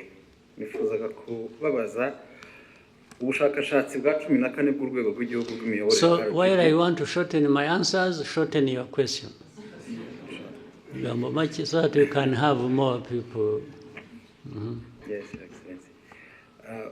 Nari nkomoje ku bushakashatsi bwa RGB bugaragaza uburyo abaturage bashima cyangwa banenga inzego z'imiyoborere zitandukanye, aho bugaragaza ko bashima urwego rw'umutekano ku kigero kirenga 90%, ariko byagera ku rwego rwa service runihariye igice kigera hafi kuri 50% by'umusaruro mbumbe w'igihugu, ugasanga nicyo gice kinengwa cyane, haba serivisi za leta haba n'iz'abikorera, kuko hamwe urwego rwa serivisi abaturage ubwo kandi namwe murimo nawe urimo n'abandi komeza. Hanyuma nyakubahwa Perezida wa Repubulika, twifuzaga kubabaza, musanga habura ikingwa imitangire ya serivisi haba mu nzego za leta n'iz'abikorera ibe myiza kurushaho, dore ko ari urwego rufashe runini mu cyerekezo cy'iterambere ry'igihugu. Icyambere abo batanga serivisi mbi bagomba kwiga kubwirwa kunoza serivisi batanga. Icya kabiri, abanyarwanda muri rusange mukwiriye kwanga guhabwa serivisi mbi ukayishyurira, ukagenda utanavuze, ugomba kubyanga. Icya gatatu, ni mwebwe kugira ngo tumenye amakuru habeho accountability. Nawe umunyamakuru bishyire hanze ubimenye, ubuti bari bamaze kutubwira umuhanda, urugero umuhanda aho ibintu byiza, amazi yangiza umuhanda, yangiza amazu, n'icyo urwo ni urugero. Nawe butaha serivisi mbi wayiguhaye ninde? Ahangaha ukavuga ahangaha batanga serivisi nabi, ibe ni nk'umunyamakuru, ariko murabitinya, murabiceceka mukabihisha, cyangwa mugashyiramo abo mufitanye amasinde gusa, abandi mukabihorera. Hari abo mutavuga, mukavuga ababoroheye cyangwa ababangamira ku bindi, ariko mukwiye kubishyira hanze uko bimeze. Hanyuma cya kane, inzego za leta zigomba kubikurikirana nazo ndetse ubwazo, kuko zirimo nabwo zitabikurikiranye nabwo bafite abababaza ubwo bakwiye kubibazwa, ariko ikibazo cya serivisi mbi cyo ntigikwiriye kwihanganirwa n'uwo ari we wese. Ariko ndakubwira ntabwo ari hashize igihe kinini mpora nabyo, ariko nahuye nabyo kera no mu nteko. Kera twagiye mu bintu bya what was it, national dialogue. Kera abantu bazahamagara abantu bakora bafite amaresitora bafite ibiki ngo baze bagaburira abantu bari bageze ku 1000 mu gitondo. Turakora neza akazi, ugeze ku lunch tugira break, nagiye kuyifatira ahandi, nagize amahirwe kutayifatira. So ngarutse mu afternoon usanga barambwira harimo n'abayobozi harimo n'iki bose bamwe babajyanye za ambulance ziraho zitunda zijyana abantu mu bitaro. Ndabihorera, ariko ugasanga nta n'uvuga ati bazanye ibi bintu bamukurikirana ibibazo, ndetse habaho guhura kundi aho ngaho bakagarura wa wundi bakaba ariyo baha ngo atange serivisi zo kugaburira abantu. Urumva biri muri twe, ntabwo ikibazo ari cy'aba bandi batanze serivisi mbi gusa, ariko n'abo bazikoreye nabo arishyura akagenda na vuba aha. Abantu benshi ngiye mvugana nabo bakakubwira iriya resitora, bakakubwira izina. Ejo bundi twagiyeyo twese uko twari 7, none 4 twese twararwaye na 2 bari aho bari ku standby bategereje kurwara. Ugasanga ni ikiganiro gusa byahereyeho, hashira icyumweru kubera ko aho hantu hari ukuntu wenda hagezweho cyangwa bahavuga neza, ukumva ngo basubiyeyo. Ntabwo serivisi mbi yacika kandi muyishimiye. Nize wowe wahora usubira ahantu baguha serivisi mbi ukishyura, ubwo butishimye se. So ni ikibazo kinini, mujye mukishyira hanze, mukiganire, mukivuge uko kimeze, mureke ku serivisi mbi kwiye kwangwa period, ikavugwa ikanengwa, abayitanga bagakurikirana kurusha gusubirayo baguhaye serivisi mbi. Next question for Sam. Thank you, Your Excellency. Short. Thank you. My name is Sam Karenze. I work for SKFM. My question is about Rwanda and the Arsenal deal through the Visit Rwanda initiative. Arsenal. Oh, we won last night. Did you see it? I'm also an Arsenal diehard fan. Good. So, what is the problem? After 8 years working with Arsenal through Visit Rwanda, they recently announced that they won't be renewing the contract. Your Excellency, what's the reason behind the decision of not renewing? And if you can tell us about some news that. 8 years is not a short period, I think you understand. Sure. I mean the news around that the decision is this one, I got your point. A result of pressure from European countries but we still have. We have Atletico Madrid, we have PSG. These are European countries. They are based in European countries. So that can't be the issue. But the issue is when maybe sometimes while for me, and I will continue, it has nothing to do with the contract. I will continue being Arsenal fan, of course. I even go and watch in their stadium football when I have time and so on. But a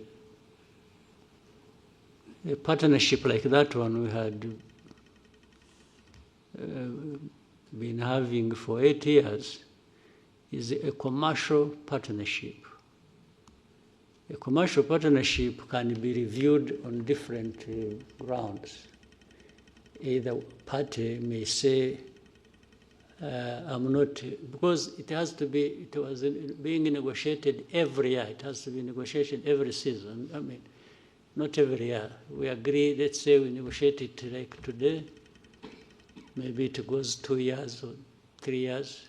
Then you have another one, whatever period people have agreed. It could be renewal every year. It could be renewal every 2 years or 3. So the reason for renewal is to look at whether new conditions demand different things from either party. I say, no, from my experience for the last contract, we didn't get so much in this area, and we can't be paying for it so much. And the other side could say the same. Can we adjust it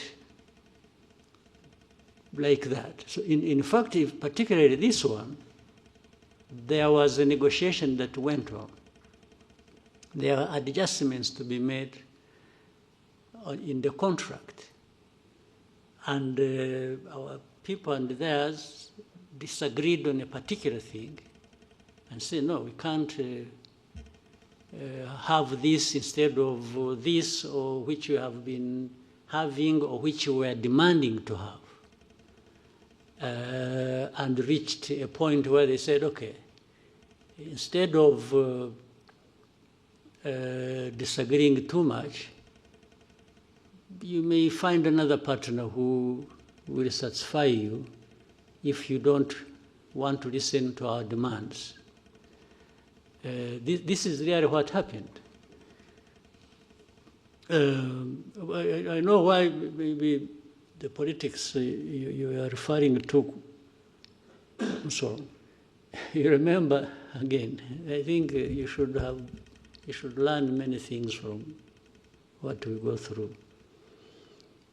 You remember, even now I don't think they have stopped. You remember DRC went to UK and was repeatedly there complaining about our partnership with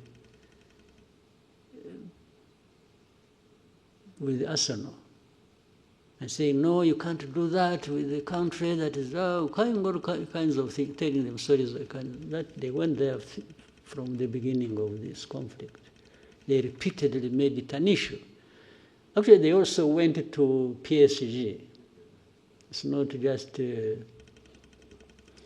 so it didn't work. People explained and we continued the partnership. And it was during that time that we even had more partners. You remember Atletico Madrid came later.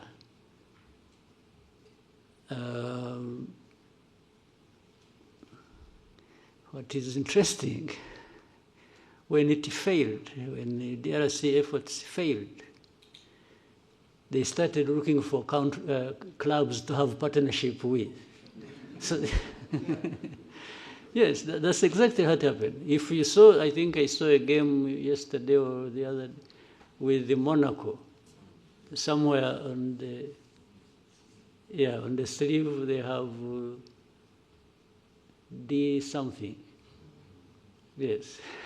So you can see you are attacking a partnership and you are saying this, When you fail, you go looking for a similar thing. So which shows really they were doing it just to malice Rwanda, not because there was anything wrong with this partnership. Unless we want to overstretch it and assume that among the people who have the influence or who are part of the authorities to decide were Tottenham fans. So you can understand they would want to kill this one. So that is what happened. There's nothing dramatic about it. But at the same time, by the way, if this partnership doesn't work, it means we have opportunity with this money, because it is commercial, we are paying, to open up for another partnership somewhere else. You've seen how we've been even going to, as far as the United States, we are having beautiful partnerships with the NFL, with the NBA, and more will come. Yes. By the time we realize, we are into many other partnerships. Thank you, Mr. President. You've given us more than 2 hours. With your permission, we can take 3 more questions. Let's see here, take some bonus. Oswald. Thank you so much, Your Excellency. Murakoze cyane. Ndagira ngo mbashimire kuri uyu mwanya mumpaye. Sinzi niba mwarabonye raporo yasohotse ivuga ko mu mwaka umwe 2024-2025 abantu basabye akazi bari 1,100,000 birenga. Akazi gahabwa abantu 3,000 gusa. 3,000 kuri 1,100,000. Bitatu bigomba kuba ariko byaragiye mu kampani imwe cyangwa ebyiri. Ntabwo nibwira ko birakirere.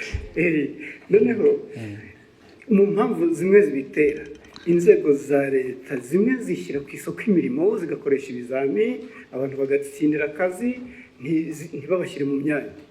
Hanyuma abavuga ni mu nzego za leta. Yego, mu nzego za leta. Inzego za leta hakwiye kubamo n'abakeya kurusha abo ngabo. Hakwiye kubamo bakeya kurusha 3,000. Leta bose barajyamo bashaka iki? 1,000,000 urayishyira muri leta ijye ikora iki? Nyakubahwa Perezida wa Repubulika, ikibazo ntabwo ari uwo mubare w'abakora muri leta, ahubwo abo bavunika bakora ibizamini. Ntabwo bose babikoze nabiyandikishe basaba akazi. Ababikoze ntekereza ko bagera muri 500. No kugira ngo baringanize. Ariko harimo imvune, hari abakoresha ibizamini wenda nko mu karere kamwe ka Nyagatare, ugasanga ikizamini kiri kubera Musanze. Hari n'umudepite ejo bundi wavuze ati kugira ngo duce intege abo basaba akazi bakina, hajyeho amafaranga ku bashaka akazi. Ibyo byo ni mismanagement, ni imikorere itariyo. Ibyo nyine babishyira ku murongo, ibyo bishobora gukosorwa, ntabwo ari ikibazo kinini cyane. Hanyuma ikindi Nyakubahwa Perezida wa Repubulika, ibirebana n'insengero. Abanyirinsengero basabwe kugira ibyo bavugurura. Barabivugurura bashyiramo amafaranga. Nabyo bigiye gusaza zitarataha. Iyo bibagewe nta nsengero nafungura nimwe. N'ibyo dukora tubikora nyine byose kugira ngo abantu nayo insengero muri development, muri ibi byose twavugaga intambara ziri ku isi na survival y'igihugu, insengero zifitemo uruhare iki? Nazo ziratanga akazi se? They are just cheating. Abenshi they are just cheating. Ariko mubahehe mwebwe. Ngewe ibyo mbona ko ari abantu huzuyemo ububande gusa, kurwana n'ababande bari mu churches nabyo nta mpuhwe mbifitiye na busa rwose. Ariko mwebwe abakoroni barabarindagije, namwe murarindagira. Ubu twirwe tuganira ibintu bya church, ibisengero wagiye mujye guhinga, mworore, mujye gusenga nushaka usengere kuri telefone. Ibyo churches aho byaturutse ntuhazi. Churches ahantu hose ziri ahubwo ndetse buriya ni uko dushaka gushyira ibintu mu kuri ntitudashaka guhutaza abantu tugira kwigisha naho hafunzwe nke. Ikibazo kirimo nyakubahwa perezida wa repubulika kubera hari uturere tumwe zifunguye, abaturage baturuka mu turere aho zifunze bajya gutera umubyigano naho tuzazifunge ahubwo. Yes, aho ziri ubwo tuzazifunga bajye basengera mu rugo rwose. Iri senga abanyafurika mwara niba mugenera ikindi kibazo kimwe kirebana n'inyambo. Ejo bundi mwagabiye Emile wa Katari inyambo. Albert Rudatsimburwa twaza tuganira avuga ati birakwiye ko inyambo zishyirwa mu murage w'igihugu ku buryo buri official. Ibyo bintu mwese mubitekerezaho bizakorwa ryari? Muzabitekerezeho mwebwe. Muzabitekerezeho mubikore. Njye mfite inyambo ndazitunze ndishimye. Uko muzazigenza mu migirire gute ibyo birabareba. Yes, njye nzatunga ngabe nishime nyambo ko ari amateka yacu se. Mwe mukora akazi ko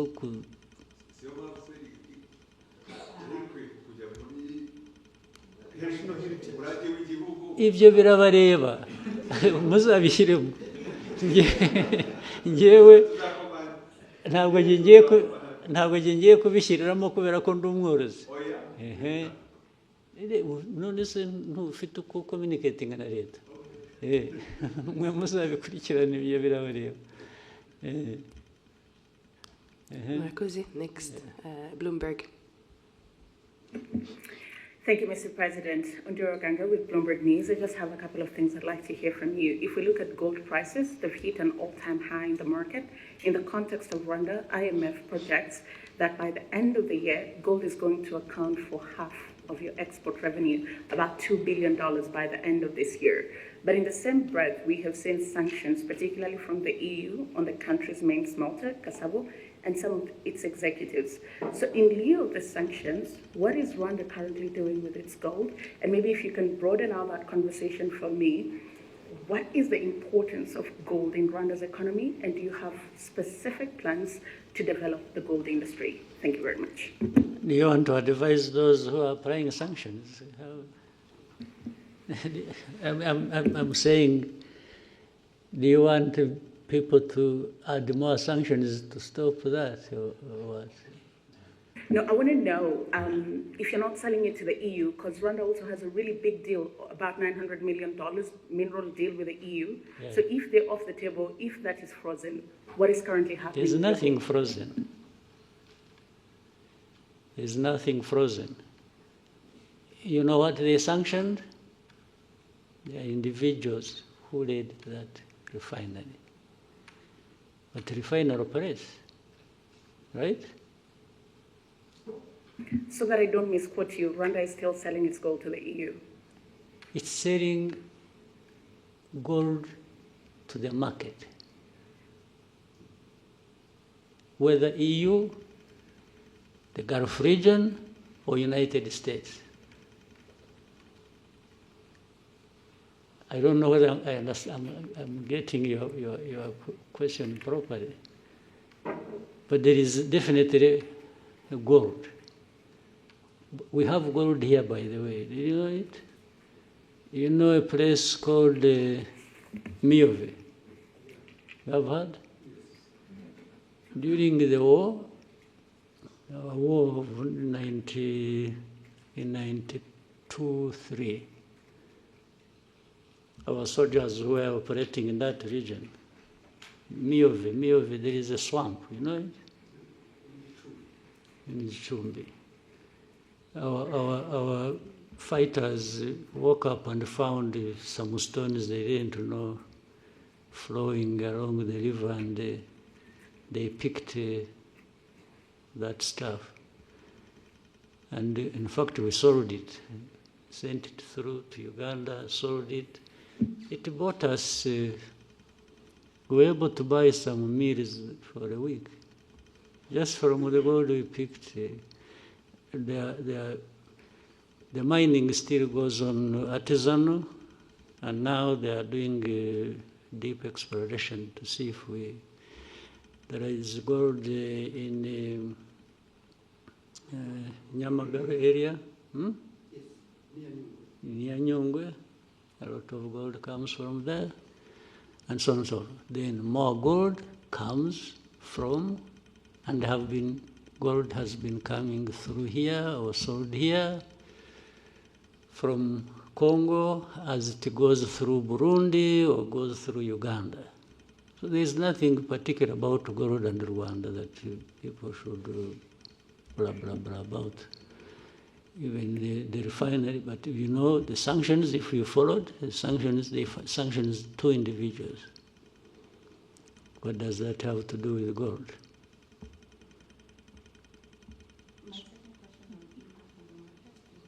Impact of Rwanda on the market, or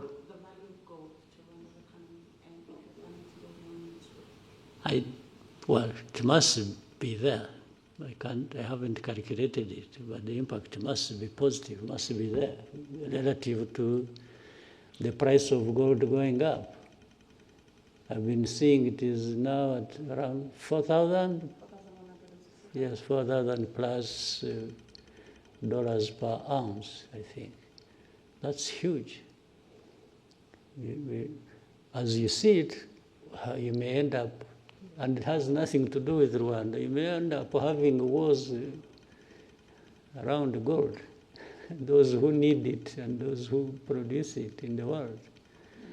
And those who have more will get more involved than those of us. We are talking about young or small people. Rwanda always carries the burden of the whole world by itself.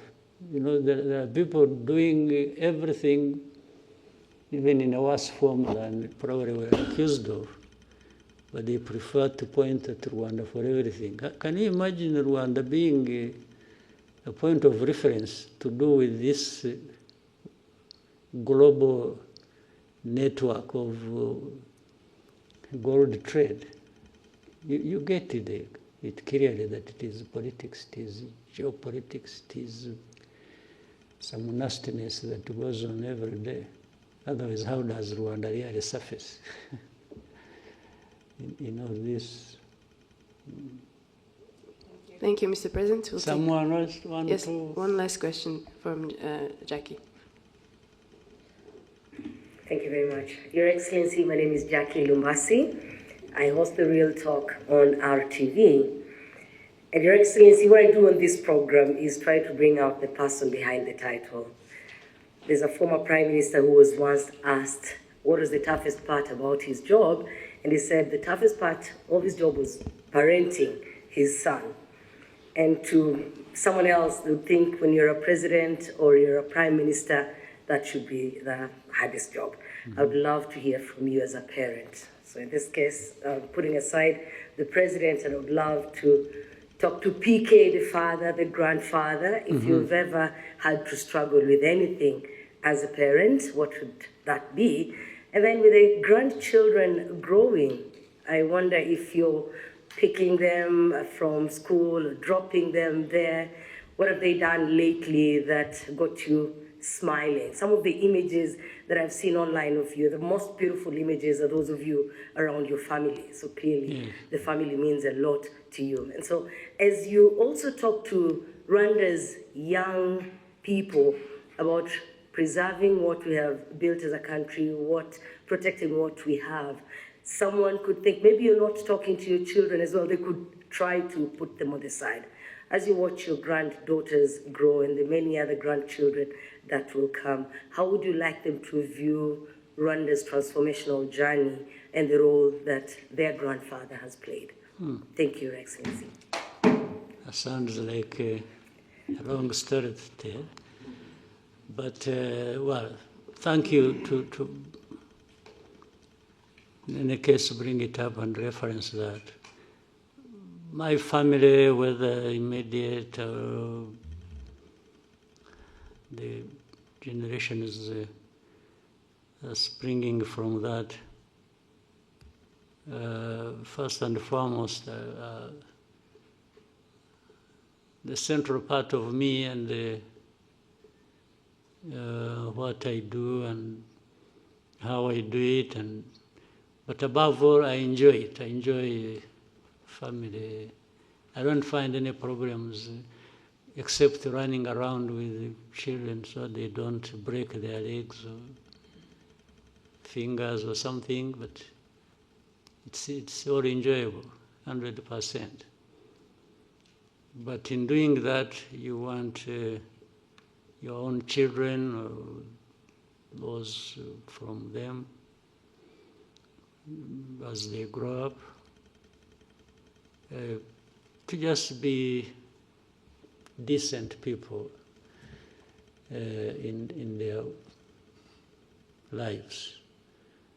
Decent meaning the core part being what is expected of them in society and by so, but also making their own mistakes and owning up and growing with the purpose that they can live and lead in the society where they grow up in. They must have some bearing, the bearing being the Rwanda, the family, so we would, and for those ones, other than the grandchildren, the children, we once in a while we have a discussion around that. And I have time to tell them my experience, my life, young, middle age, growing up to the age where I am, and all that the family, my wife and I have had to go through to make sure that first we survive and they survive, and so the efforts can't be for nothing. The efforts can only be for the fact that they must grow up as decent human beings as much as they can. I can tell them so much, but only they can do so much. And if they can learn from that, which we always have to insist on they do, well, that's it. And actually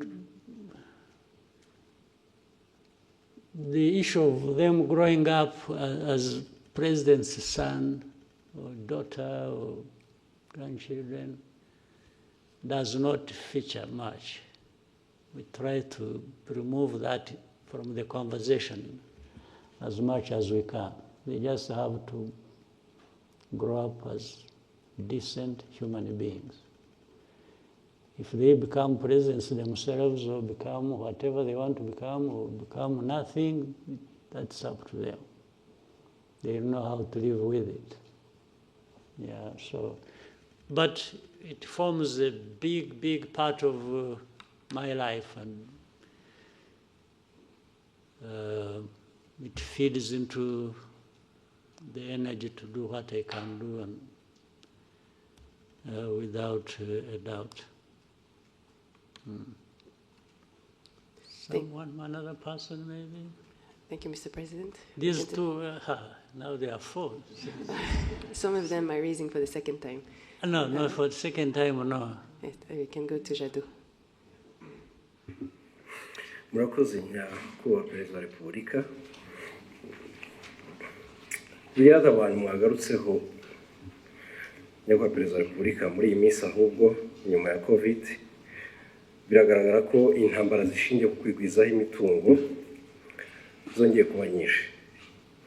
Ingaruka zimwe za hafi ni uko ibikomoka kuri peteroli birimo guhenda, ibihugu nk'icyacu bidakora ku nyanja ndetse tukaba twinjiza byinshi birenze bisohoka. Cost of living nyakubahwa perezida wa repubulika irimo irazamuka. Nkaba mvuga nti ko bigaragara ko ibyinjira mu gihugu birimo bihagera bihenze, ibikomoka kuri peteroli bigahenda, mu kubigura umunyarwanda ku isoko ibiciro bikaba bitoroshye, ingamba nzibacyuho za leta y'u Rwanda zo mu gihe gito cyangwa se ku buryo burambye zaba ari izihe nyakubahwa perezida wa repubulika? usibye ibyo bibazo biriho kandi bimwe byumvikana tugomba guhora dushakira umuti, reka tubanze tunahere gusubiza amaso inyuma urebe aho tuvuye n'aho tugeze, n'ubukungu actually buhora bukura buri mwaka. Ubu turi mu ba mbere ku isi bafite ubukungu bukura, nuko ari igihugu cyangwa ari ubukungu bukeya gusa, ntabwo ari igihugu kinini, ntabwo ari ekonomi nini, igihugu gitoya ariko ubukungu bwacu buhora bukura buri mwaka. N'umwaka ushize n'uyu nguyu biragaragara ko turagenda tujya hejuru iteka ya karindwi n'igice ku ijana. Ntabwo ukwiye kwibwira ko biva ku busa. Niyo urebye n'imibereho y'abaturage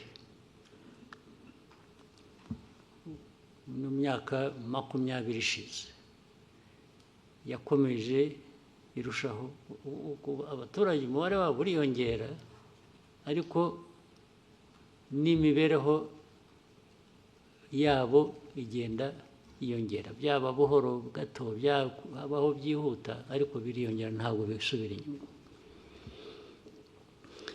Ibijyanye rero n'ibyo bijyanye n'ubukungu ku buryo bw'ibyinjira ibisohoka bavugaga, ingamba ya mbere ni ukugira ngo ibyo twohereza hanze birute ibyo tuvana hanze, nibyo byatuzamurira ubukungu kurusha, tugatubura agaciro, tugatubura n'ubwinshi bw'ubukungu. Izo nizo ngamba. Buri kintu cyose dukora biva mu bintu byinshi bitandukanye. Iyo ugiye kureba no mu bukerarugendo, igihugu gisurwa, abantu bava hanze mu mwaka nyirango ushize barenze miliyoni n'ibihumbi 300 cyangwa 400, amafaranga avuyemo arenga miliyoni 600. Ibi byose ni ibintu dushaka ko bikomeza gukura, ariko birakura harimo ikibazo cyo kirahari kijyanye nuko ufata ibyo ufite ubu ukabigeranya n'ibyo ukeneye ubu, usanga ikinyuranyo ari kinini nyine. Ariko niyo mpamvu abantu bagomba guhora bakora uko bishobotse ku bintu byose. Rero guteza imbere inganda, guteza imbere ubucuruzi ndetse bw'ibiva hanze bukaza bwubaka ibyo dukora mu gihugu. Hari ibintu byinshi tumaze kunyuramo byari bikwiye kuba bitwigisha uko dukwiriye kuba tubikora. Icyo navuga rero ni ugukorana, ni ugukorera hamwe, kugira ngo abaturage n'abatwumva bumve ko ingorane zo zirahari, ariko inzira irahari yo kuzivamo, kandi hari ibikorwa bigereranyije ndetse n'ahandi usanga turi mu ba mbere bagenda bagerageza gukora ibishoboka. Thank you, Mr. President. We may take one last one from Fola. I think you have to do a lot of Tombora. Thank you, Mr. President. My name is Fola from the Radio Masterclass, Lagos, Nigeria. I want to ask you a question, sir, about women. So in many African countries, women That struggle. must be easy question. I'm sure that it is. So it's about women and access to reproductive health. I Yeah. have been in Rwanda for 3 years now, and I have seen from personal experience that Rwanda has actually made significant progress in expanding access, because I can confirm that IUDs that are costing women in some of the countries as much as $300 have been given in hospitals for free here. So my question is, what deliberate policies and investments or institutional reforms did Rwanda do for this to be possible? And what steps would you urge other African leaders to take if they want to replicate this success in making sure that women have this affordable reproductive health services for women? Thank you, sir. Well, I don't want to advise anybody for avoidance of being misunderstood.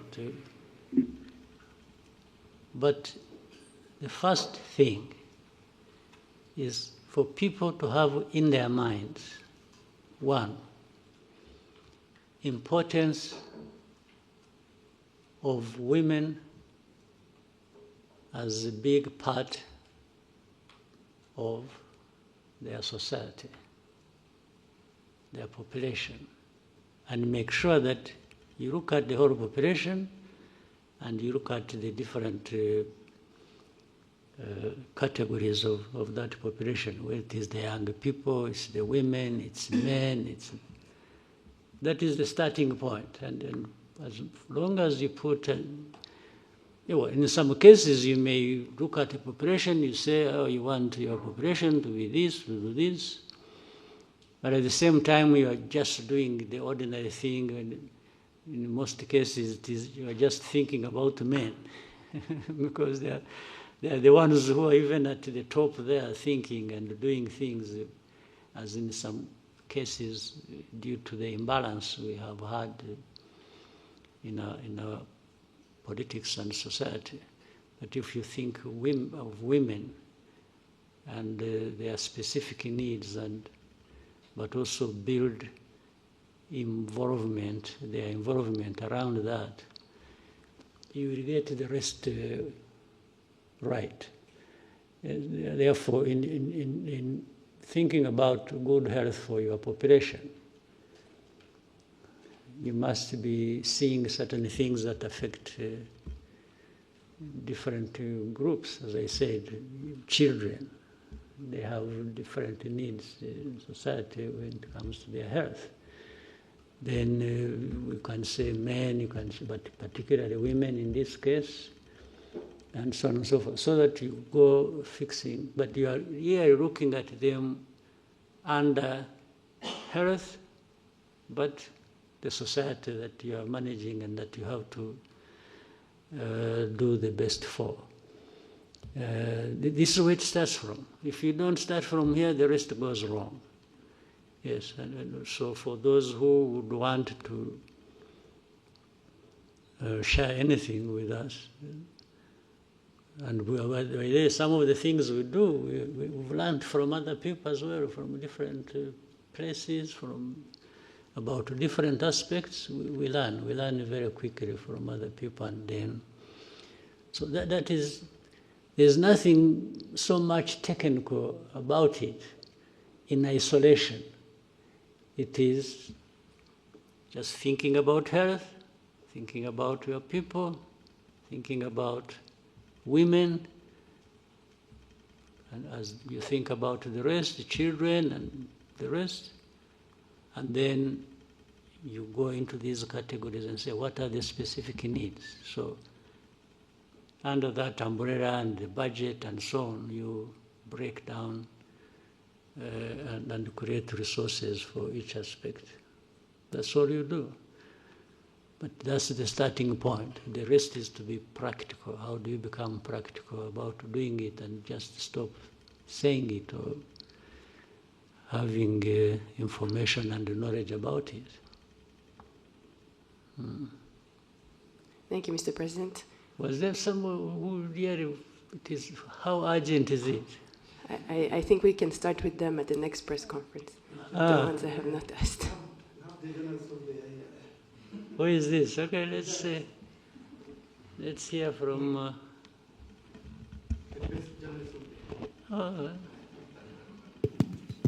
who did want to hear from that? Murakoze nyakubahwa Perezida wa Repubulika. Mfite ikibazo kimwe nshaka kubabaza mpagaze kandi mbashimire murakoze cyane. Nyakubahwa Perezida, mu minsi ishize twabonye intumwa z'i Burundi mu gisirikare n'iza leta zitabira ibikorwa byabereye n'aha ngaha. Ejo bundi tubona impunzi z'abarundi zitaha ku bushake zisubira i Burundi. Abantu bakavuga ati se haba hari umubano muri iyi minsi cyangwa se ibiganiro byihariye kugira ngo imipaka yongere ifungurwe yo ku butaka. Murakoze. Nta gufungura imipaka iracyameze nk'uko yari imeze ntacyo, ariko twebwe na mbere hose no gufunga kw'iyo mipaka nta uruhare u Rwanda rubifitemo ato. Abarundi nibo bahisemo gufunga imipaka, ndetse turababwira ngo aho bazashakira gufungura, twebwe ntabwo twigeze dufunga. Ndetse n'ubundi hari abava i Burundi bakaza hano, hari abantu bava hano bakajya i Burundi, hari abagenda na Rwanda sinzi niba ikijyayo, bagenda ariko hagati aho muri uko gushakisha twabana dute birenze ibi birushijeho kuba byaba byiza, abantu baravugana twe nta na rimwe tugize dushaka guturana kugira abaturanyi tutameranye neza, ariko bijya biba biraba n'ubu birahari, ariko muzakurikirane neza ntabwo byigeze biduturukaho na rimwe. Niyo mpamvu ndetse kugenda no kugaruka rimwe na rimwe twe nta abantu aho bashakiye baraza, bashakiye baragenda. Nabo abaye impunzi niba duha za UNHCR cyangwa abandi bakorana n'impunzi bakaza bakavugana nabo, niba hari abumva bamaze kurambirwa ubuhunzi bashaka gusubira iwabo, twe tubaha UNHCR ikabatwara. Ntabwo twagumisha hano ashaka gutaha, n'ubundi yaje hano atari uko tubazanye, ahubwo ni uko bahuye n'ibibazo iwabo bagashaka kugira ngo baze babe hano. Nta kintu gishya rero kindi.